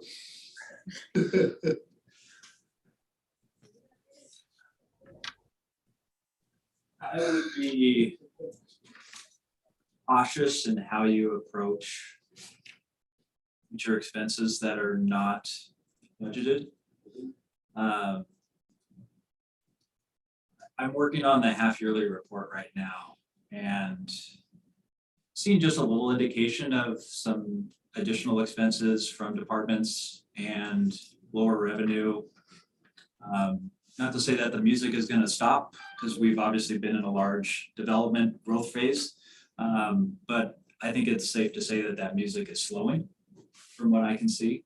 And so I would rely on you and John as a council to make that decision if you want to move forward. And then John and I can have a discussion where that money may come from. It can come from the enterprise funds, and it can come from the general fund. Because of administrative, you can take a little pools of that. There is little pools because utility billing is in that office, so the enterprise funds could help fund some of it. You also have municipal court, which falls out of the general fund. Now, that's where I caution you though, because we're not going to have a fun time going through a rate analysis for the enterprise funds. We already know that coming up in March. And I'm not looking forward to coming back to you with that information, or at least giving it to Steve Donovan to come back with you at. But I would be very cautious about using reserves as of right now in the enterprise funds because of that. Because in the next 3 to 5 years, we will be using a lot of resources for some of the larger developments, as well as other capital projects, and any potential investments that you want to do as far as employments, jobs, positions, and everything. Those take a large hit on the budget. And I know the last few years have been really easy to do and looking green, and we did a lot of things over these last few years, but I see that slowing down over the next couple of years, and I would just caution you. I also hear from our contractors though, for purposes beyond our control to actually secure our building, historic building, repairs need to be done. There are a lot of needs in all of our facilities that need to be done. And as you know, we've done a lot of work here at City Hall.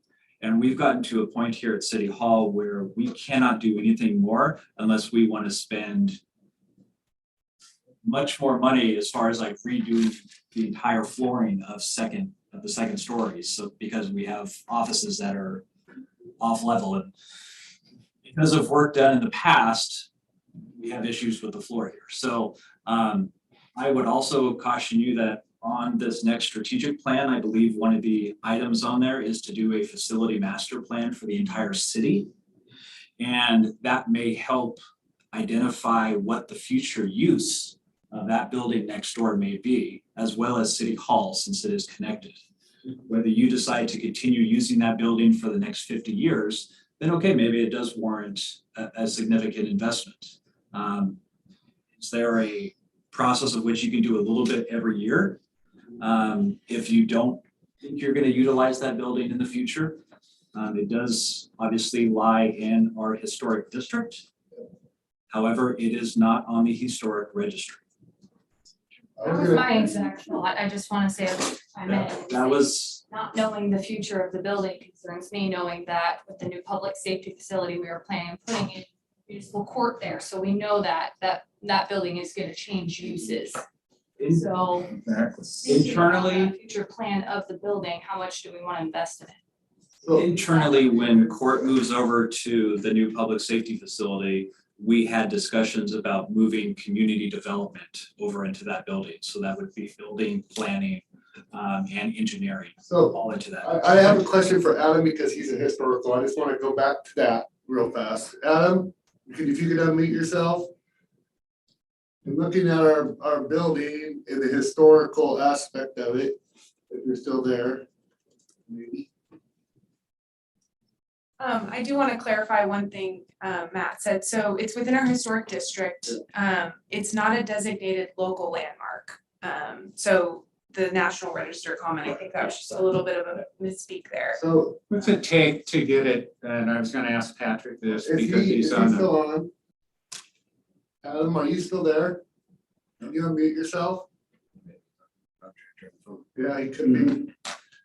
Yeah, I know he was working while waiting for his turn, but So, What was your I was question? gonna ask Patrick this as well, because of the historic landmarks. What's it take for the, in terms of time for the council to adopt a building as such, as we were talking about, into the historical landmarks? What kind of studies, what kind of things, and timelines?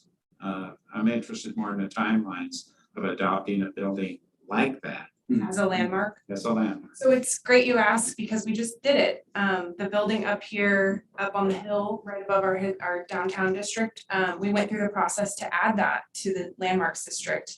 And it's pretty involved. I mean, there's I think there were 2 public hearings because it's an amendment to our comprehensive plan. So it went before Planning Commission, City Council. So it's about a 3-month process, and there's criteria for approval, and then we'd have to make sure that that building met the criteria for approval. And those are all in our development code, so. Yeah, that might be an option to utilize funds in a more creative and imaginative way, if it's in a historical district. That was my thought. So locally designating it as a landmark doesn't make it eligible for any funds since we don't dedicate funds for those resources. It's eligible for CLG funding, just like Right. any other building in the historic district that is contributing. So at this point, there are no other carrots Right. available for funding purposes. But we're talking about either okaying this or setting it, according to our finance director, being very cautious Yeah. about adopting that tonight. Right. Possibly setting it out a little further. But I'm, that's why I'm bringing this up. In the meantime, if we do set it out a little further, can we get it into the historic designation?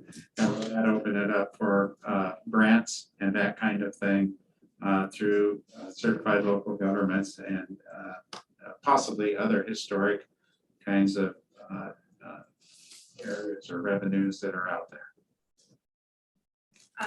So I would say, Matt's cautionary measure was about unbudgeted money. So we have 24,000 budgeted already for this project. And there is a way to break this project into 2 parts because it's 2 distinct pieces.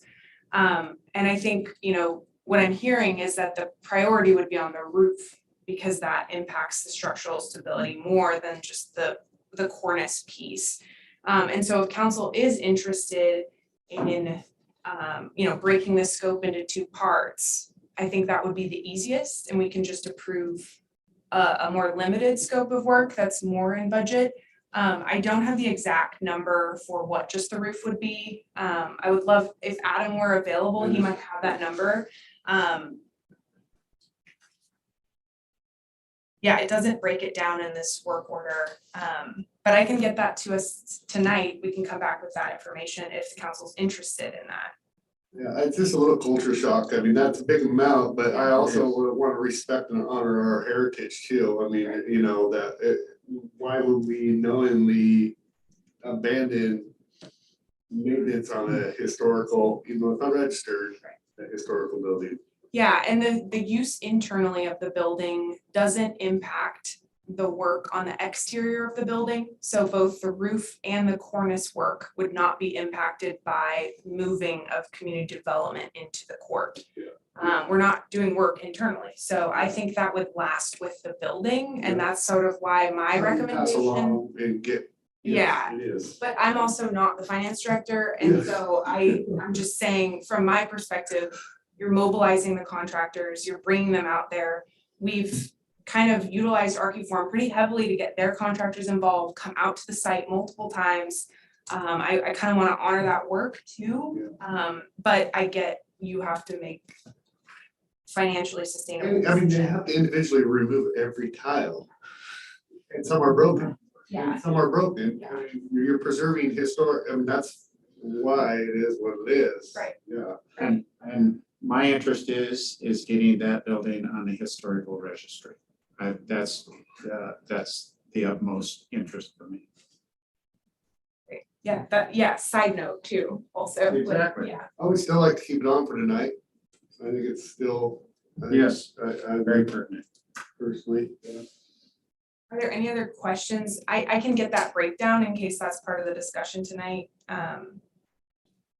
Anything else I should do some research on before tonight? Okay, great. Thank you. Thank you. Oh, it was a good conversation. Okay, so now we're gonna go on to our next item, which is review request proposal for Parks Recreation Master Plan. Matt. Yeah, you have the revised RFP in the packet for approval tonight. This is following up from a discussion we had at the previous meeting about wanting to go back out, redefine just a few nitpicky things that we saw when we reviewed the first time around. But this is on for approval tonight, and if you have any questions. That's massive reading material. It's only 6 pages if you take out the cover page. And anyway, I think good work, appreciate it. And the differences from the last time we looked at it to this iteration are pretty. It's not in a strike line format. I will say that the changes were obviously all the dates and timelines of everything. One of the biggest things was really pin downing how many meetings we wanted to have with the public, how many meetings we wanted to have with the Parks Commission, City Council, all those specifically. In the first iteration, we kind of left it open to interpretation of what you think is best. Here, we've really laid out to really hopefully finite the cost of what the master plan process will cost for a contractor to come in and help us do this. We've also taken out the SDC component from the study that was included in the previous one. We have, as you know, Steve Donovan, that is kind of our master SDC person, go-to guy. He's fantastic to work with, and he's an unbelievable price. So we might be stupid not to use him because he's already familiar with everything that we're already doing. So removing that component, which can still be paid by SDCs when we do an SDC study. So we've removed that component from the study to hopefully lower the cost of what it will come back. All right. Let's go on to our next item, which is review proposed amendments to St. Helens Municipal Court, Title II, Administrative and Personnel. John. All right, so this is becoming a standing item on the agenda, mostly because it had its first reading as an ordinance and the form that it is now. Councilor Topaz has requested time to take, pull it off, take a look at it. Council accepted that. I don't know if over the holidays was enough time to do that. The library director applications. There's questions. It's not different in any way. I have a lot of questions. I started out, one of the things that struck me interesting right away was we have a number of people that have to be, or I should say, positions that have to be okayed by the council, and we've taken out one of these positions. The director of finance is now no longer under the inspection of the council. The head of facilities and so on, but that surprised me that we have somebody that important that does not report to the council. Basically what this here, this pile of paper, changes the council form of government into a manager. She's asking you, because she's trying to hear. I say, we'll go back that one of the things is, one of the personnel that's always been under the disposition of the council has been the finance director, and that's no longer part of it. We've, between purchasing and a number of the other things, we've changed the council's authority into turning it into a city manager. All the comments that I made before and I sent to you people still were not removed from the document. I really think we have to sit down, you know, and almost go by it line by line. Reading it and yelling at each other here is really. I personally have, I'm not gonna yell, I just personally have read it, and I disagree with your wanting a purchaser. I don't think the city is big enough to have a purchasing agent. And your other argument on the council oversees every aspect of the city. We oversee the administrator, so that we're not over the financial director is not correct, although it does fall under administration, which it always has fell under administration, the liaison. But the whole entire council has access to the administration through the city manager or the administrator, technically. So I've looked it over, I've read it. I could see where maybe some dollar amounts maybe concern you. I think you expressed some of that in your discussion, and I would agree. But I think for the most part, it allows within their budget. And for me, I've seen some dollar amounts that were changed that maybe could be scoped down a little bit, but I think should be raised with inflation. So I do agree that we do need to have an increase in that amount, but maybe not as much as what was proposed. That's the only thing I've seen in all that. I read every last bit of it. Well, coming from the industrial world, this is such a wide open purchasing thing. Just forget it. You just send in a bill. And at $42 million worth of budget, we're not a small operation. And we sure ought to be able to double check, which we don't with the way it's set up now. Now, somebody said it's much more efficient to do it this way. In one way, yes, but you don't have the double check. I think that it's a triple check. I think that the department head checks it. That goes to the finance director. The finance director checks it. And then it goes to Not at the end of the year. to our city administrator acting as a city manager. That's 3 right there. No, it isn't. That's the point, Doug. If I want to double check something, I want someone who's an independent of the system. Now, typically, I'm gonna order this, so I ask you for an okay, and then you ask the mayor. Good, that's the procedure. But that's not a double check, that's procedure. I want a certain person over there to say, hey, you weren't supposed to do that until May 5th. I mean, there are things that come in. Also, you're gonna buy toilet paper. He's gonna buy toilet paper, and they're gonna buy toilet paper.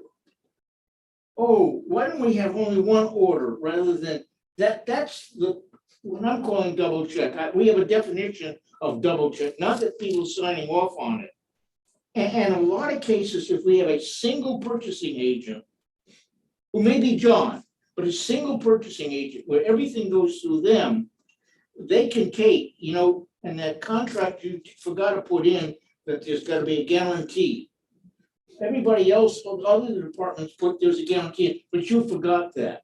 And not going to the central place doesn't, and like the contract we had where we didn't have a flagger on one of our projects, or all the other things that you assumed, but it wasn't in the contract. That's where a purchasing agent is the double checker.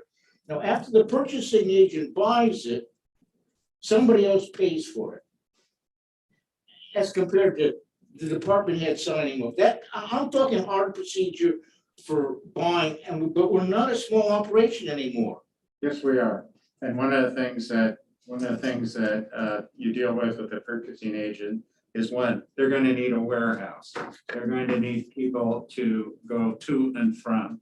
I've seen that in huge, large districts like school districts and allocating those kinds of materials, and it costs money. So what you're asking as a purchasing agent, you're asking for a lot of money to come out of our general fund to, one, we don't have the facilities for a purchasing agent right now.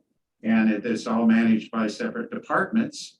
And it just adds a lot of bureaucracy, I believe, to a system that's working fairly effectively at this point. Well, I disagree with effectively, and I think it will probably actually save you money. So that's a discussion that we can go and bother each other.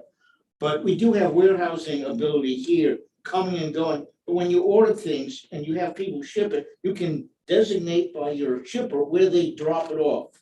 That's again how the purchasing agent works. I want these three things dropped off here, here, and here, not all dropped in the front office. I mean, yeah, what I'm really saying is we got a system that has to be updated, not running an 1850s, everybody's a good guy system. Yes, Patrick?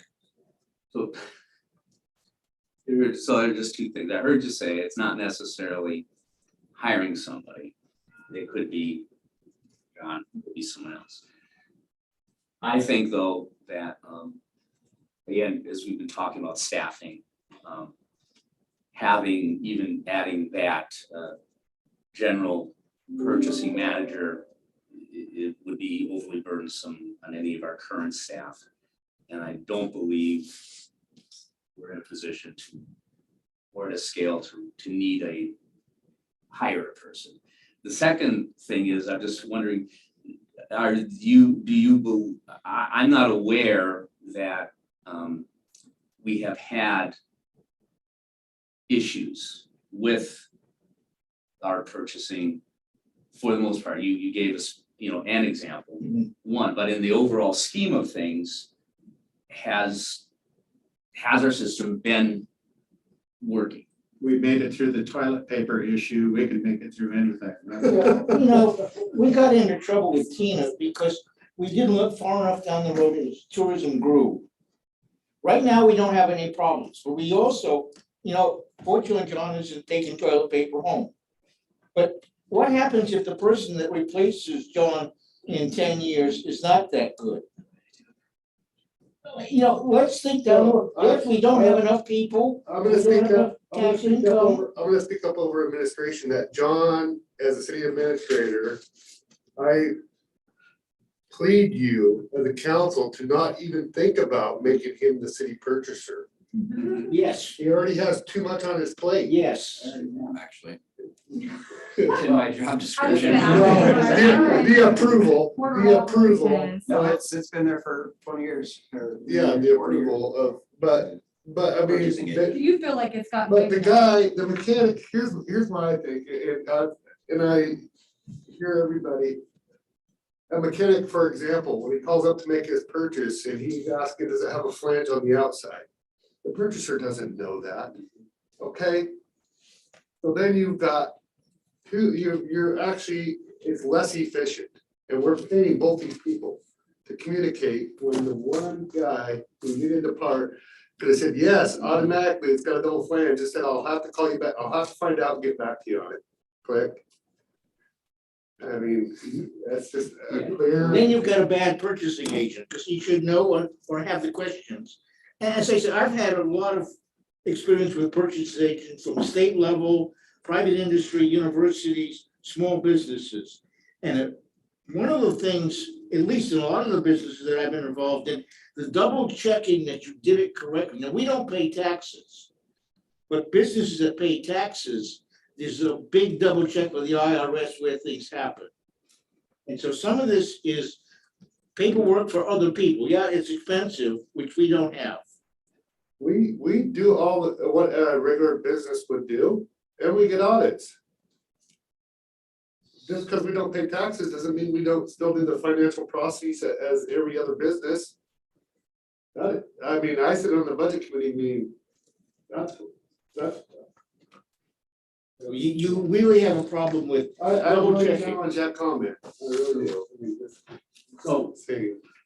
So Councilor Topaz, I appreciate that you raised this, last time, and we had 3 weeks to look at it.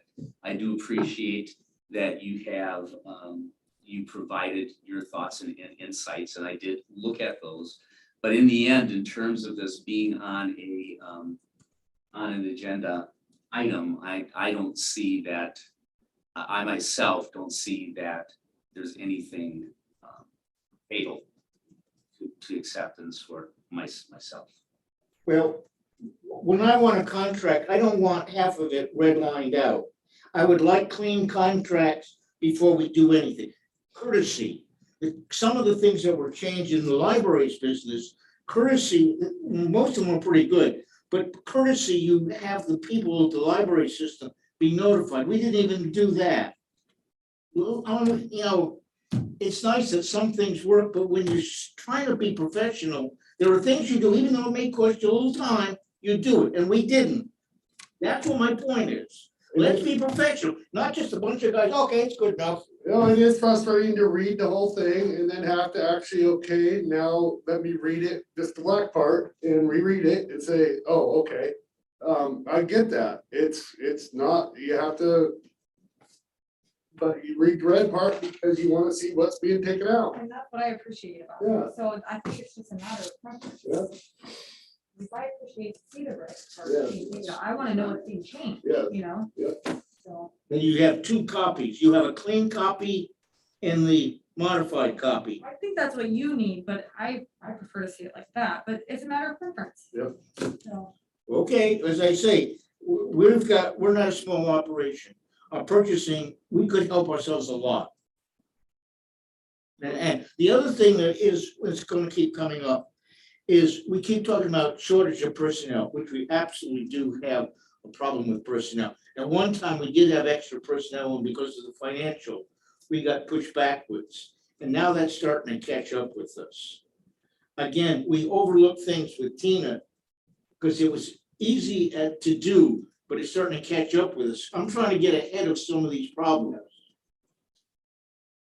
I understand, I think that's important that we try to, I just don't think that and we had to, that's sufficient grounds right now not to move ahead with the. And as I say, one of the other things that we have is there was line of authority. If John drops dead, who takes over and how's that handled?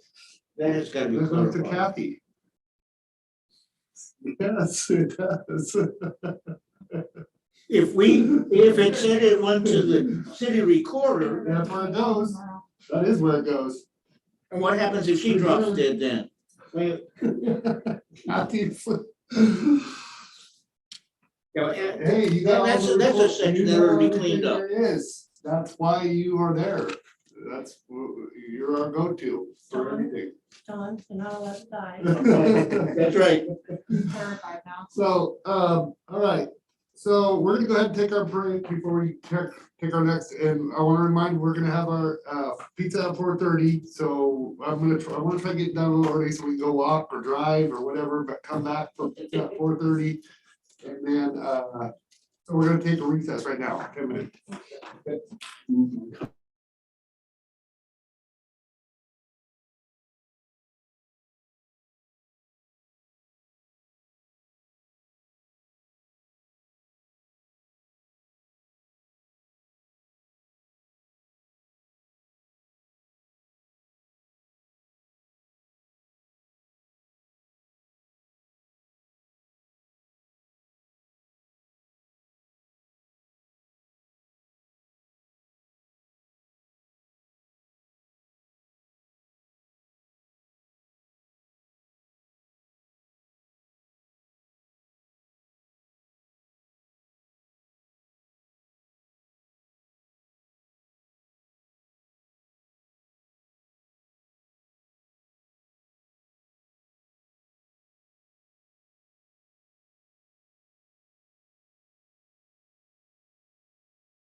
want me to just send you, I mean, I had a presentation that's ready. Do you want me to just send you a PDF of it? Or do you want it to be a public presentation?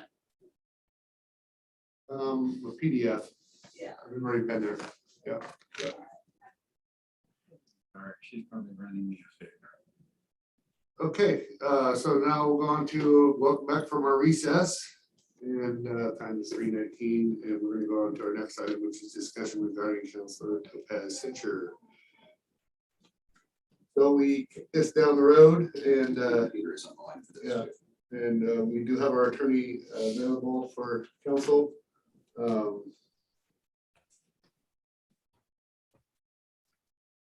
Discussion on that? One question. John, when you sent the information about the staff survey, I forget, did you send that to city email or to personal emails? No, it's sent through the city emails. So it's sent through the city email, but to city, tours, okay. Kind of To all the council, and just a summary of who went up. Council had asked me to do a survey of staff to check in on the status of interaction with staff with Council Topaz, as to whether or not there'd been the violation of the censure. And I sent it out and gave some time to respond to that. It's been a few weeks, probably a month ago now, and that came back. I got about a dozen responses out of the 77 employees that you have here. 4 of those had interactions with Councilor Topaz. None of those were hostile in nature. I asked 4 questions of whether it had interactions, nature of those interactions, if they were harassing in any way, and escaped me right out. But essentially, one of those persons was the library director, which we had prearranged that would be a direct, acceptable thing to let them to communicate. So that was kind of off the table. But still, if there's anything of harassment of that nature, there was nothing that came back on that. And the other ones were phone calls, and there's like regular calls to Rachel was one of them. And well, all those that most people said no, and he has not interacted with me. But, so there was pretty limited interaction. You know, I've seen Councilor Topaz coming in and out of City Hall quite a bit, talking freely. So, you know, I can draw a couple conclusions of that, yes, there has been interaction. It's some sort of violation, but was there any harm done with harassment? And I didn't see any of that. So There was only one incident that I had was when he approached about a resolution, but that has since, he has personally contacted me via email since that time on issues, and I appreciate that. So I would say that has changed too. I kind of think that, you know, I had no issues with Councilor Topaz, even though I saw him at times walk into City Hall. And I think he had certain questions, and I don't know if he had checked with John or not, those kinds of things that were not valid for me to make an opinion. Just saw him in the walk in the door of City Hall. And it could be nothing more than checking his mailbox or doing whatever. But one of the things that I'd like to hear is from Councilor Topaz himself about what this has meant to him, and if it's been positive, it's been negative, if he's grown from it a bit. And I'd like to hear that from him at this point. Before I render any kind of decision. I think it's important for someone who's been gone through the kind of thing that he's gone through, that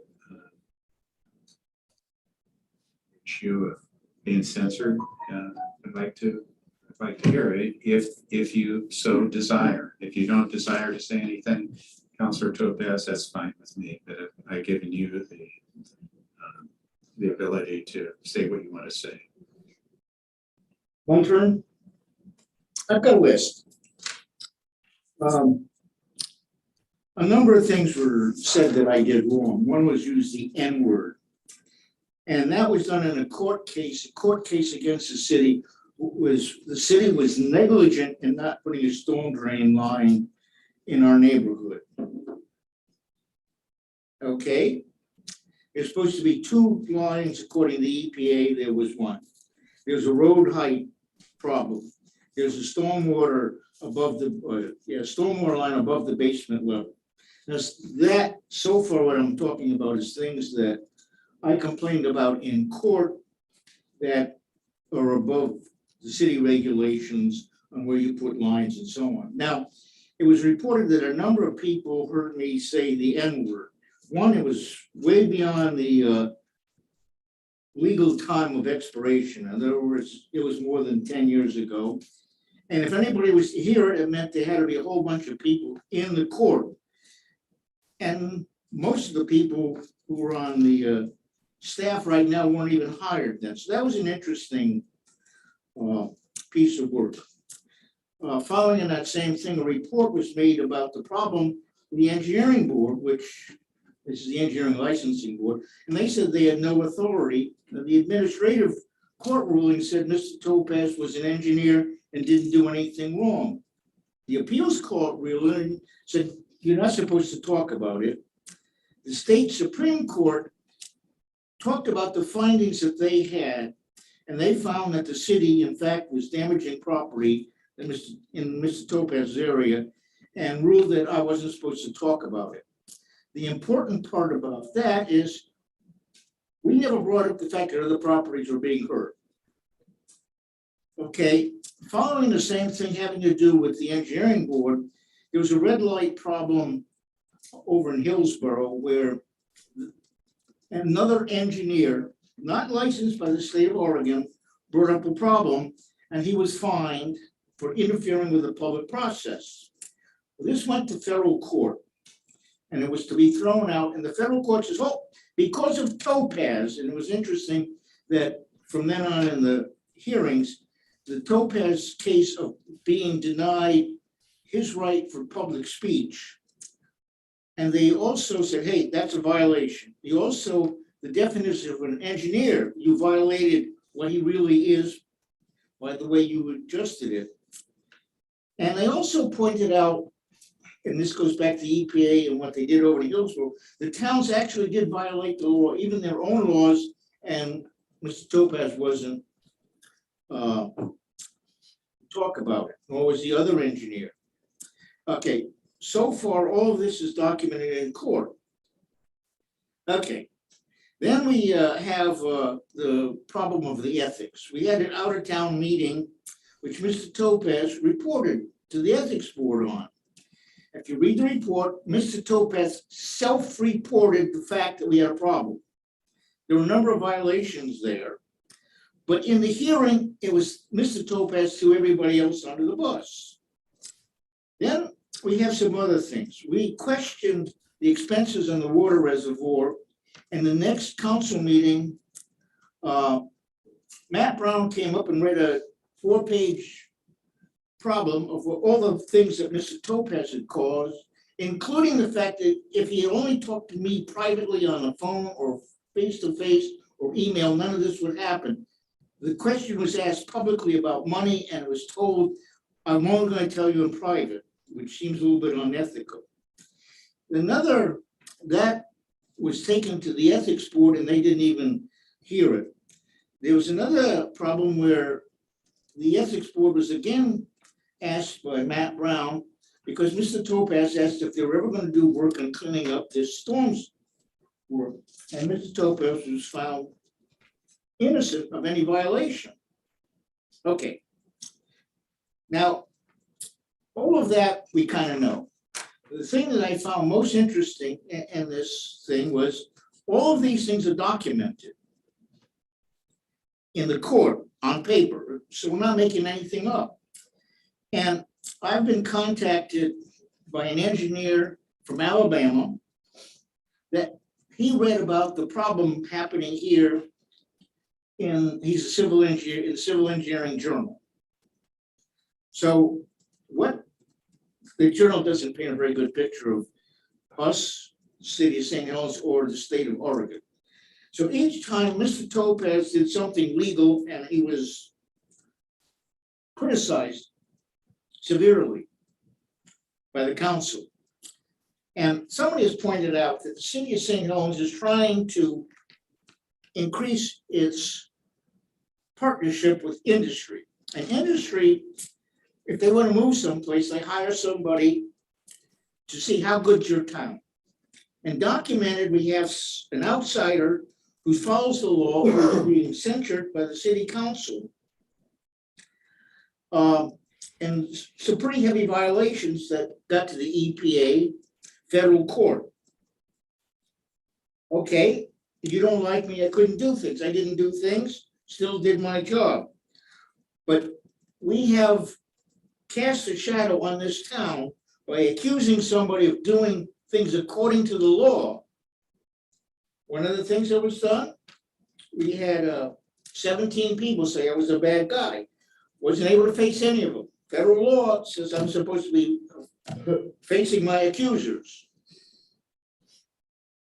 That was done. The other thing, which is also in that same group of laws, I don't know if it's title or ability to meet with people. You can't do somebody's ability to congregate, and that's a little bit foggy, but at least keeping me from talking to people is also a possible violation.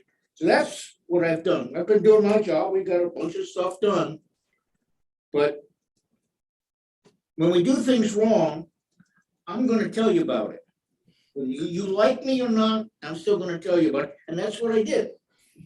End of story. Okay, I would like to refer to our attorney, so there's no bias here, on what he has just heard from Councilor Topaz. So I think the issue before council is whether Councilor Topaz's censure and the prohibition on contacting city employees going through John Walsh is an issue. That's what council's dealing with right now.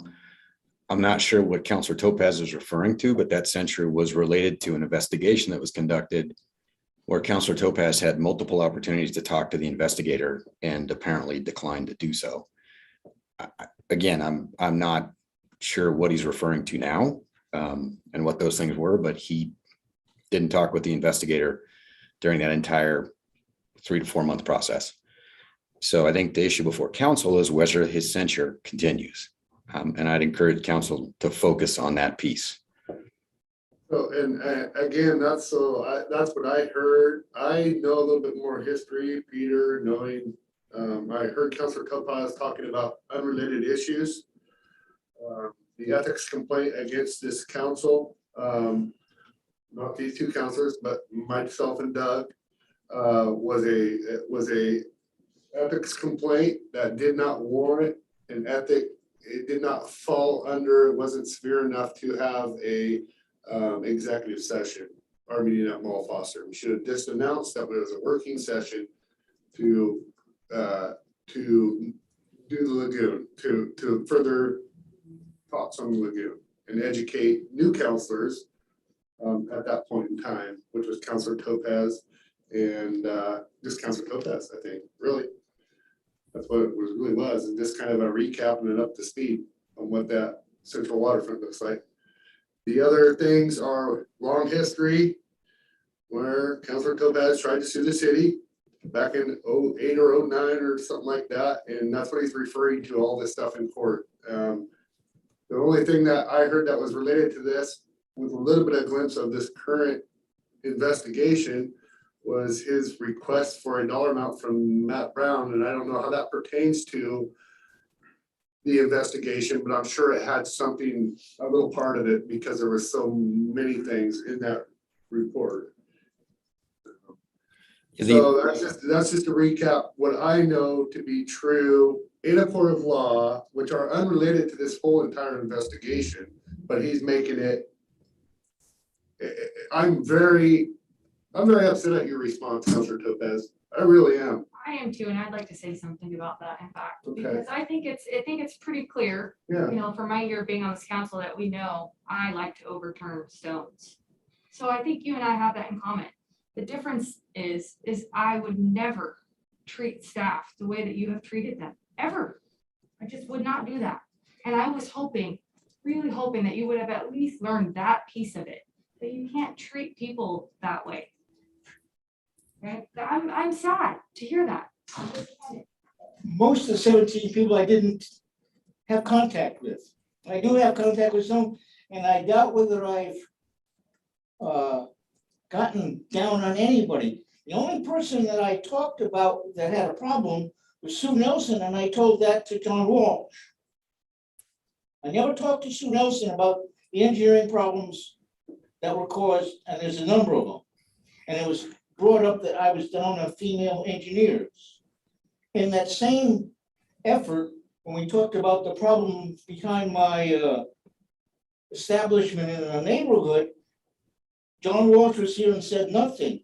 When he was questioned about that by the ethics board, he did admit he had been there with me, watching a neighbor with water in their backyards going into his house. That's not related to this case. Yes, it is, because that's where I was told I used the N-word. The N-word was used in that. That's not what I'm referring to. I'm referring to the trusted staff, some of them in this room right now, that have come forward to tell us of how you've treated them. And I'm sorry, but I believe them. Okay, well, that's fine. That's good. Go for it. Go for it. Don? You know, I guess what I'm disappointed, no, that's what I'm disappointed about, is that actually we were trying to give you an opportunity just to, Doug, I think hit spot on by asking you, you know, how's your response to this whole thing? And your response was like, basically, you're not even acknowledging that there's any validity to the extensive investigation that you had every opportunity to partake in. And you actually threw stuff from years ago and an unrelated ethics complaint against myself and Doug at a meeting in Mall Foster, which has no bearing to the investigation whatsoever. As a matter of fact, you took that executive session stuff from that meeting, you went right to the spotlight and you admitted it to the whole council. That's correct. So you actually violated executive session, but the Oregon state law doesn't protect that. And they use that in our case because they drew up this fabricated story with every note and everything, and then ask him questions and he's trying not to speak. How do they know this information? He was set up in an interview because of you over that. I needed to say that. I apologize, but I needed to say that part of that investigation. And I made it very clear in the ethics. I went to the meeting, I partake in my own defense. I didn't just accept a letter of acceptance. It's on the record. And I spoke very frankly on what was going on. So anybody can pull a public service records request on my ethics complaint and hear my testimony to that ethics commission on Councilor Topaz if they so choose. You were the one who read the fact that it was an executive meeting. Pull it, Chronicle, Pamphlet Media, pull it. And, the original meeting was for January. And because of a number of things, it got postponed and it was supposed to be an open meeting. And the Friday, 48 hours before the meeting, it got changed to an executive session.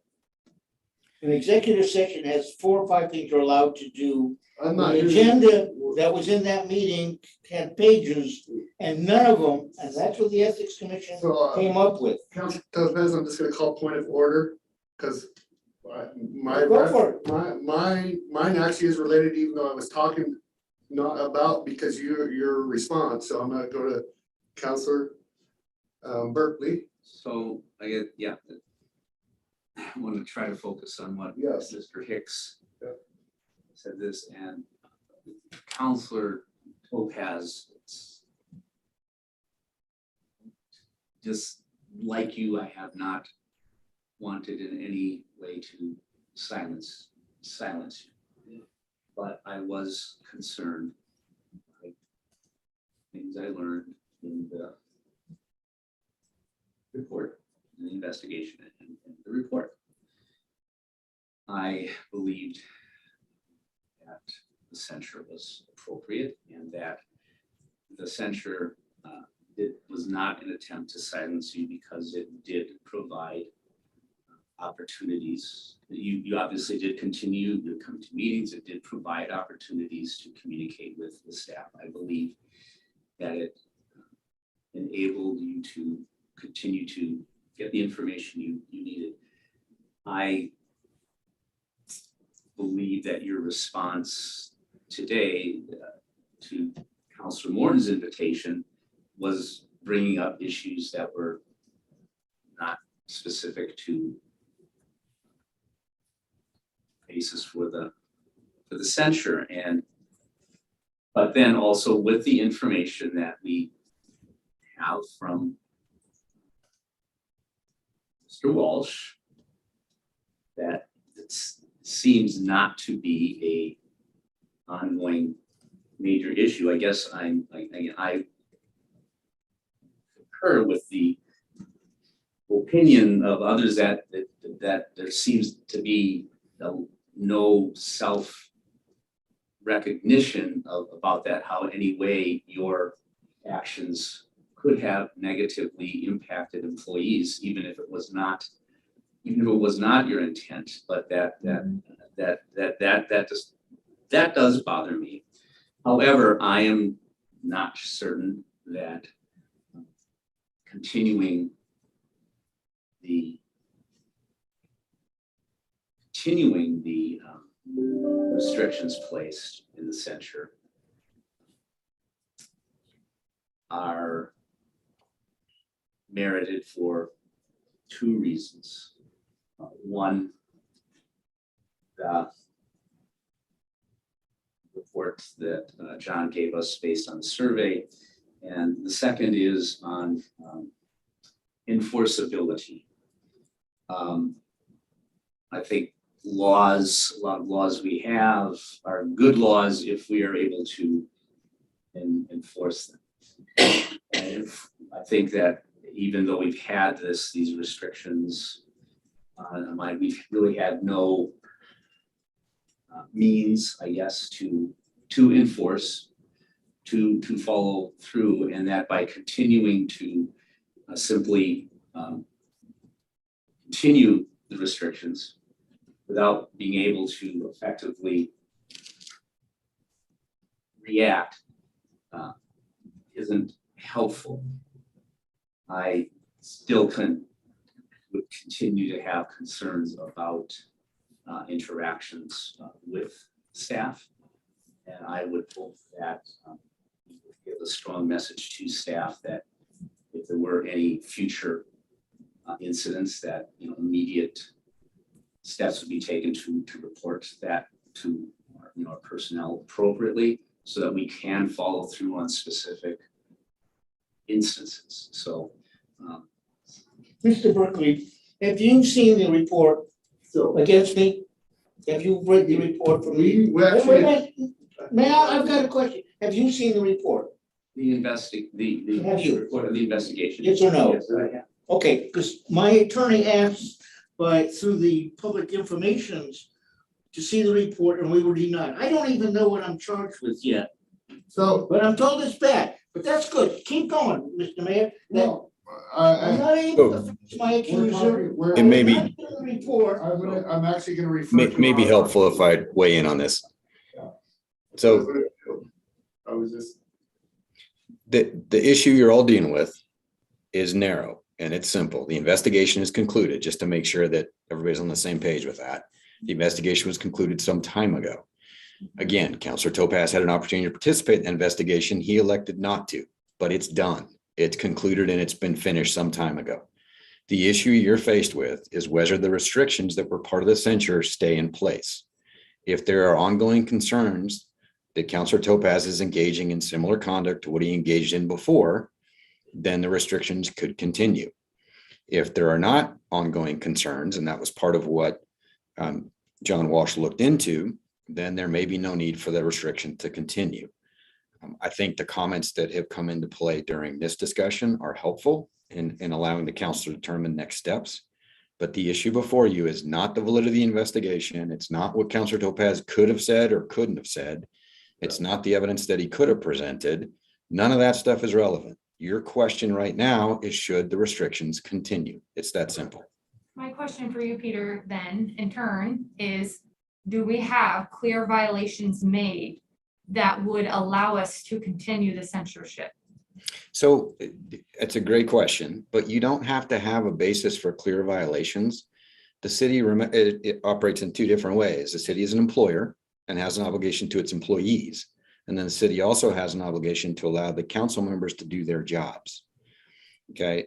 The restrictions were designed to allow Councilor Topaz to make sure he could still get the information he needed to go ahead and continue to do his work as a council member.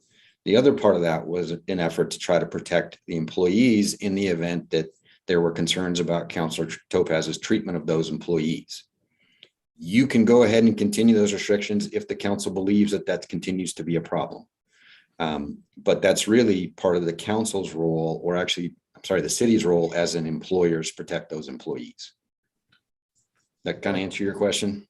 Yeah, I'm still just wanting to make sure, because censoring a city councilor is a big deal. So I want to make sure that. It still allows them to do their job. That's what we have made sure that they still can do their job as a city councilor. We're asking them to follow a certain set of standards on checking in before they come in.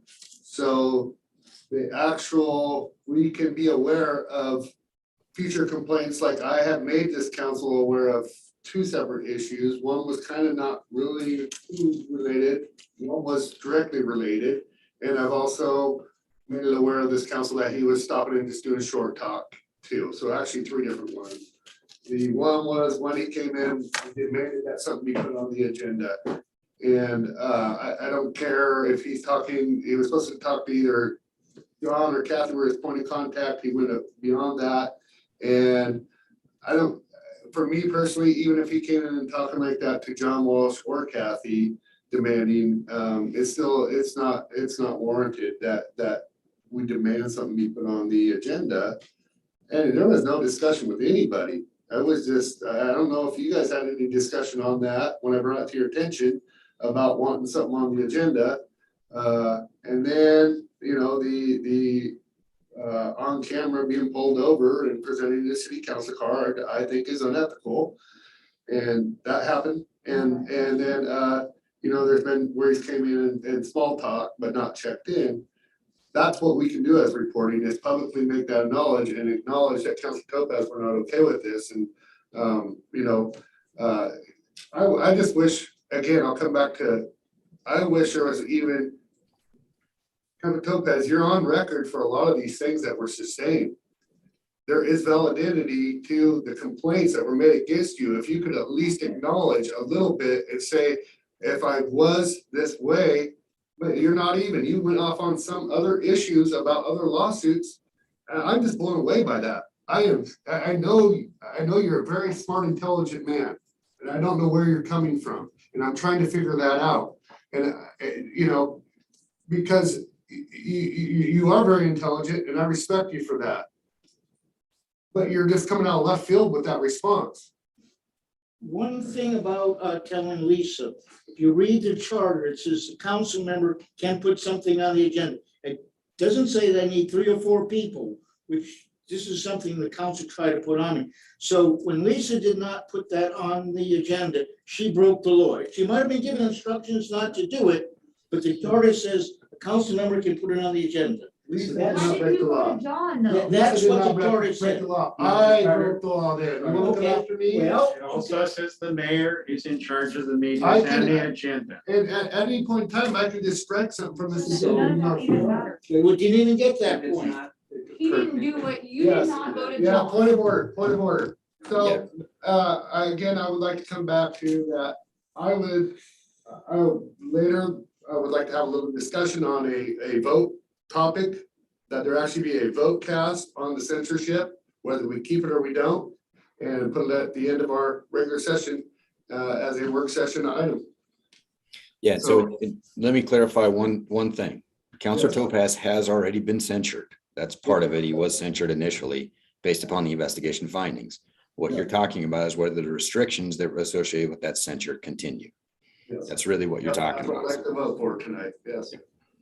So Peter, in a sense, we're acting almost like a parole board in a sense that, you know, we're giving Counselor Topaz a chance to actually say what he's could possibly do in the future, what kind of behavior modification there could be. And that was the nature of my question. Is there? And I haven't heard anything to the positive about that. And so I don't know if I'd want one more chance to have him give that or not, but I have to follow the mayor. It's his meeting. Yeah, so I just wanted to say that. you have some latitude in it. The real question and the censure was that the restriction would stay in place for 6 months, at which point it would be reevaluated. That's And exactly. that's what the council's doing. So Peter, can you offer, the council wants to vote on it, the voting options might be to continue the censorship, to suspend the censorship, or maybe to terminate it, or to terminate the 6 months, or whatever else you might come up with. Yeah, so what I would do is I would look at it in terms of the council can vote to continue the restrictions on contacting staff, to discontinue those restrictions or evaluate it further. Those are kind of the three options that you've got. Thank you. Okay. And I just encourage you all, I know there's a lot of feelings about this and a lot of opinions that are going around, but this is a relatively narrow issue. This stuff is closed. It was dealt with before. This issue is really whether those restrictions should stay in place. And I'd encourage you guys to kind of focus on those pieces. Sure. Yes. Okay. But I mean, because it's, yeah. All right. Thank you, Peter. Sure. All right. So our next item on our agenda is city administrator report. John. Computer time out here, please.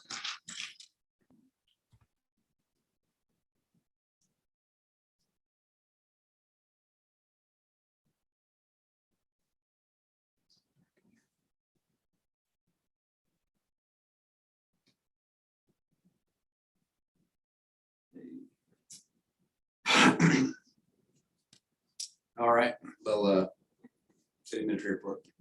Well, first of all, happy to hear. Yeah. Usually this is a time of year when we get going with things and look forward to the year ahead and the projects and this is going to be a year where we actually start to see things on the waterfront starting to happen. Last year was a good park and Campbell Park, and starting to see some things really happening, and although our planning kind of projects are coming to life. That's fantastic. And so we'll be looking forward to the year, going out for a solicitation with developers on the front, having our plans, 90% plans on the street design ready to go. First phase of the Riverwalk, they're all just super transformational, exciting things like last 100 years or more, as the Riverwalk film is going to come out and debut here fairly soon, and it's close to final form. Yeah, I see that. And I don't know. I don't know if I ended up in the cutting room floor or not. I don't know. so I was going to thank Jane Garcia team was here. 2 of the 3 city properties that have been listed are now closed. The one's pending, and the accepted offer is still pending. So that's on a path towards having those city lots transacted.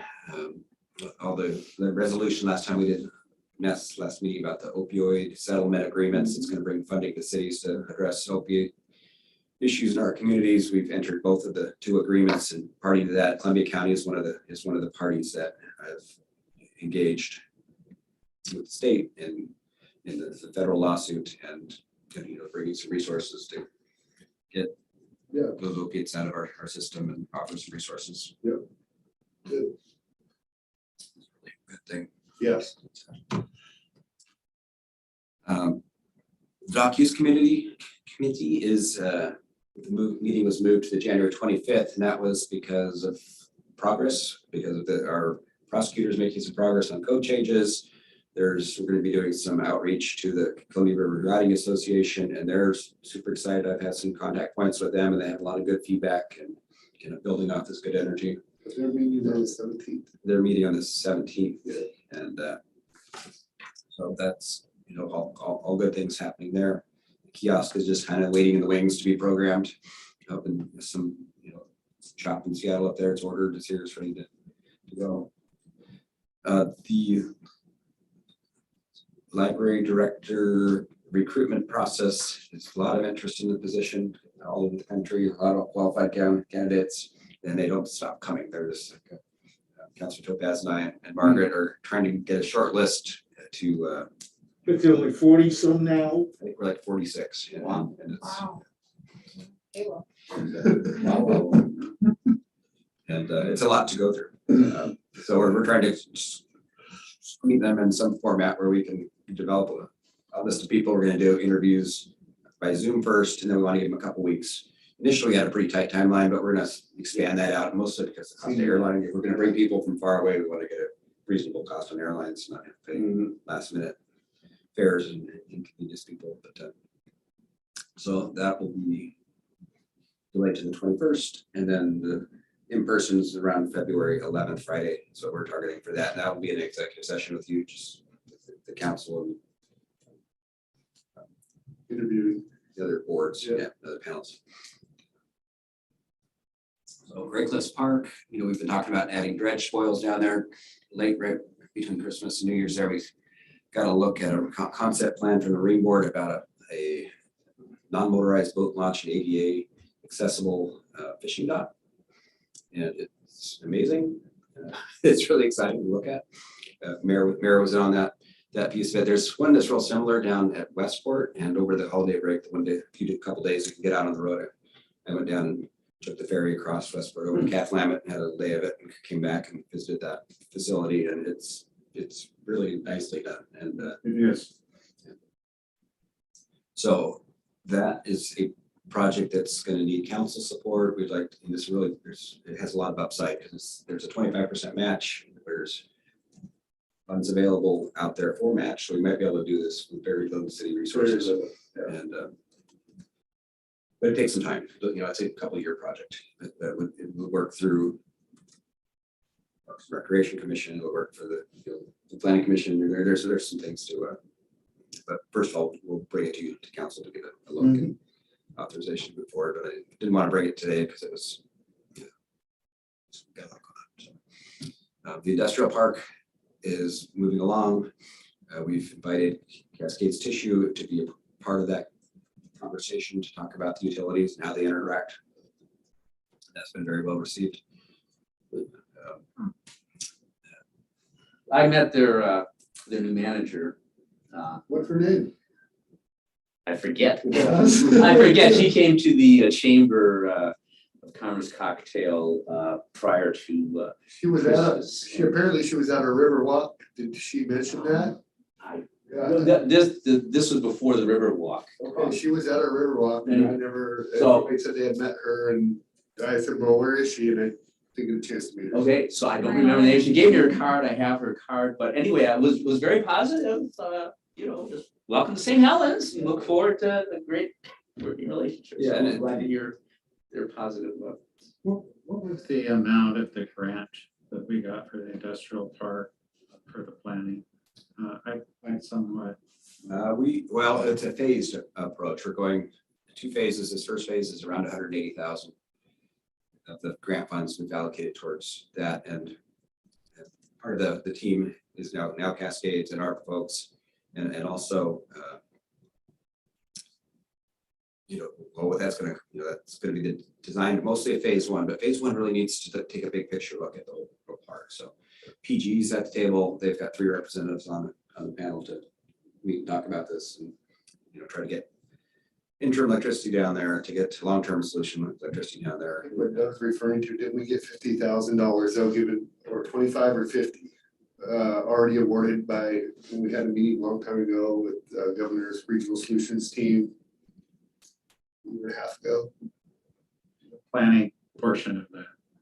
There is this receive a little bit for the pre-planning? There was the first parcelization project was done. Okay, I'm tracking with you. Yes. Yeah, that whole parcelization effort, the utility master planning, the concept level Yep. piece that was funded by DLCD, Department of State Land, Yes. was about, we don't get the funds, but they provide the work, but it's about a $200,000 effort. And so that's, a really positive thing for the community to advance the project, kind of get it to the next place where we can actually do the,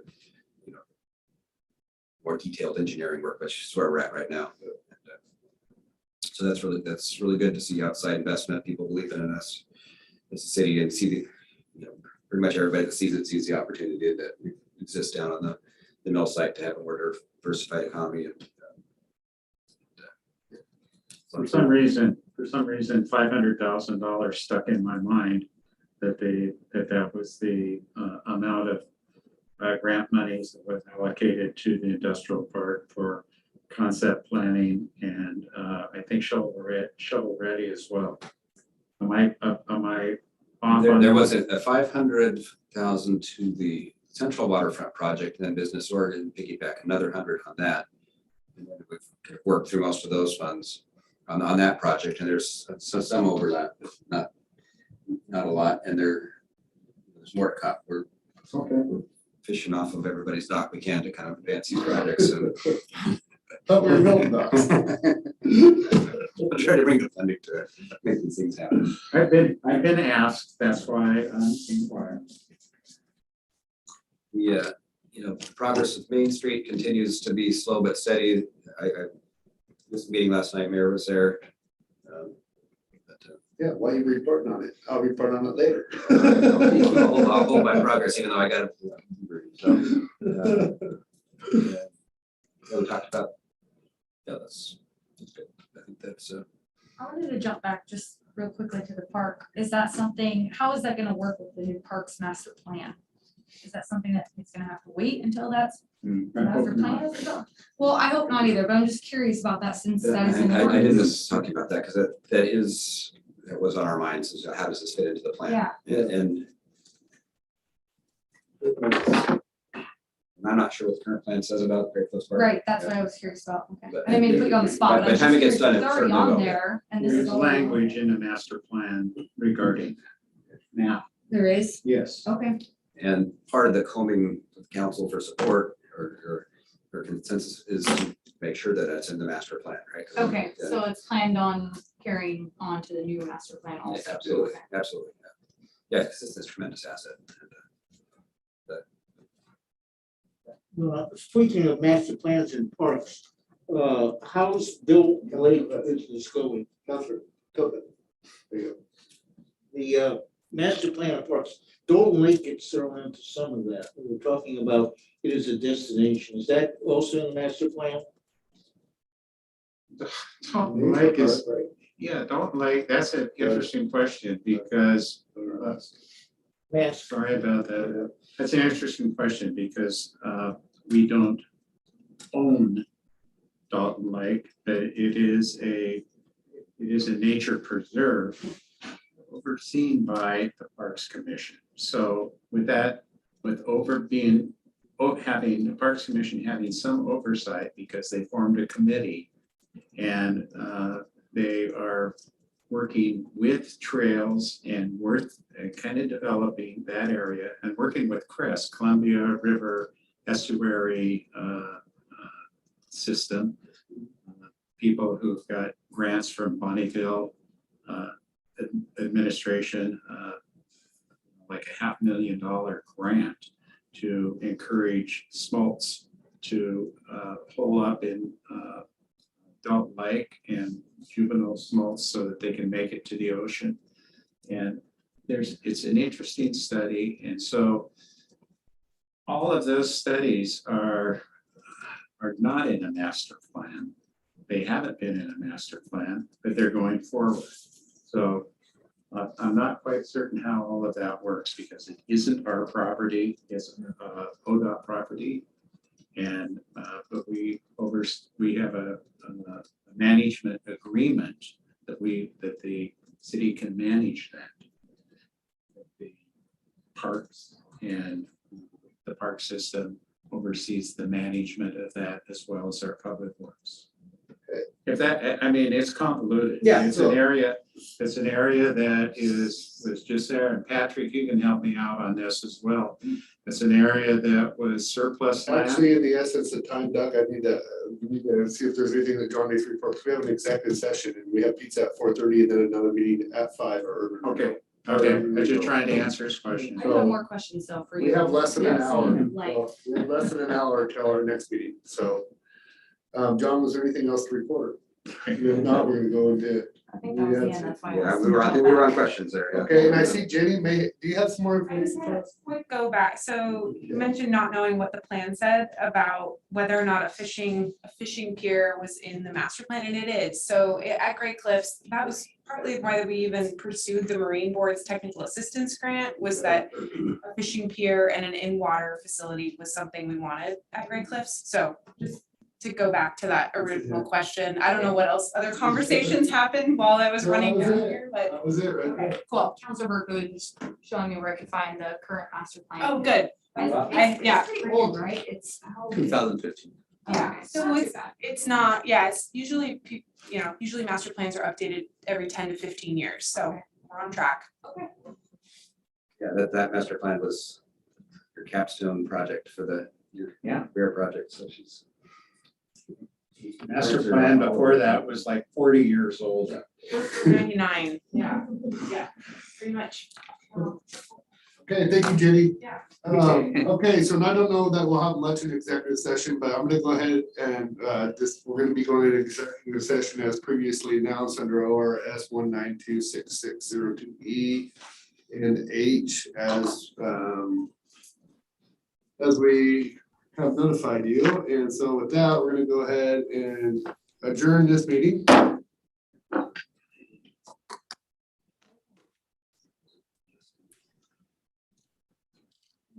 No, that's all right. I just, it was good conversation, but you started to record a pat. I'm like, oh. And then I would have gone on for.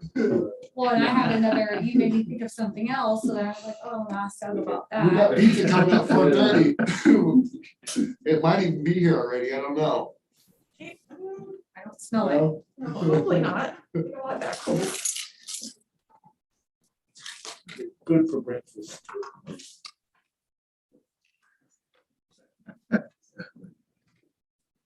We had plans on.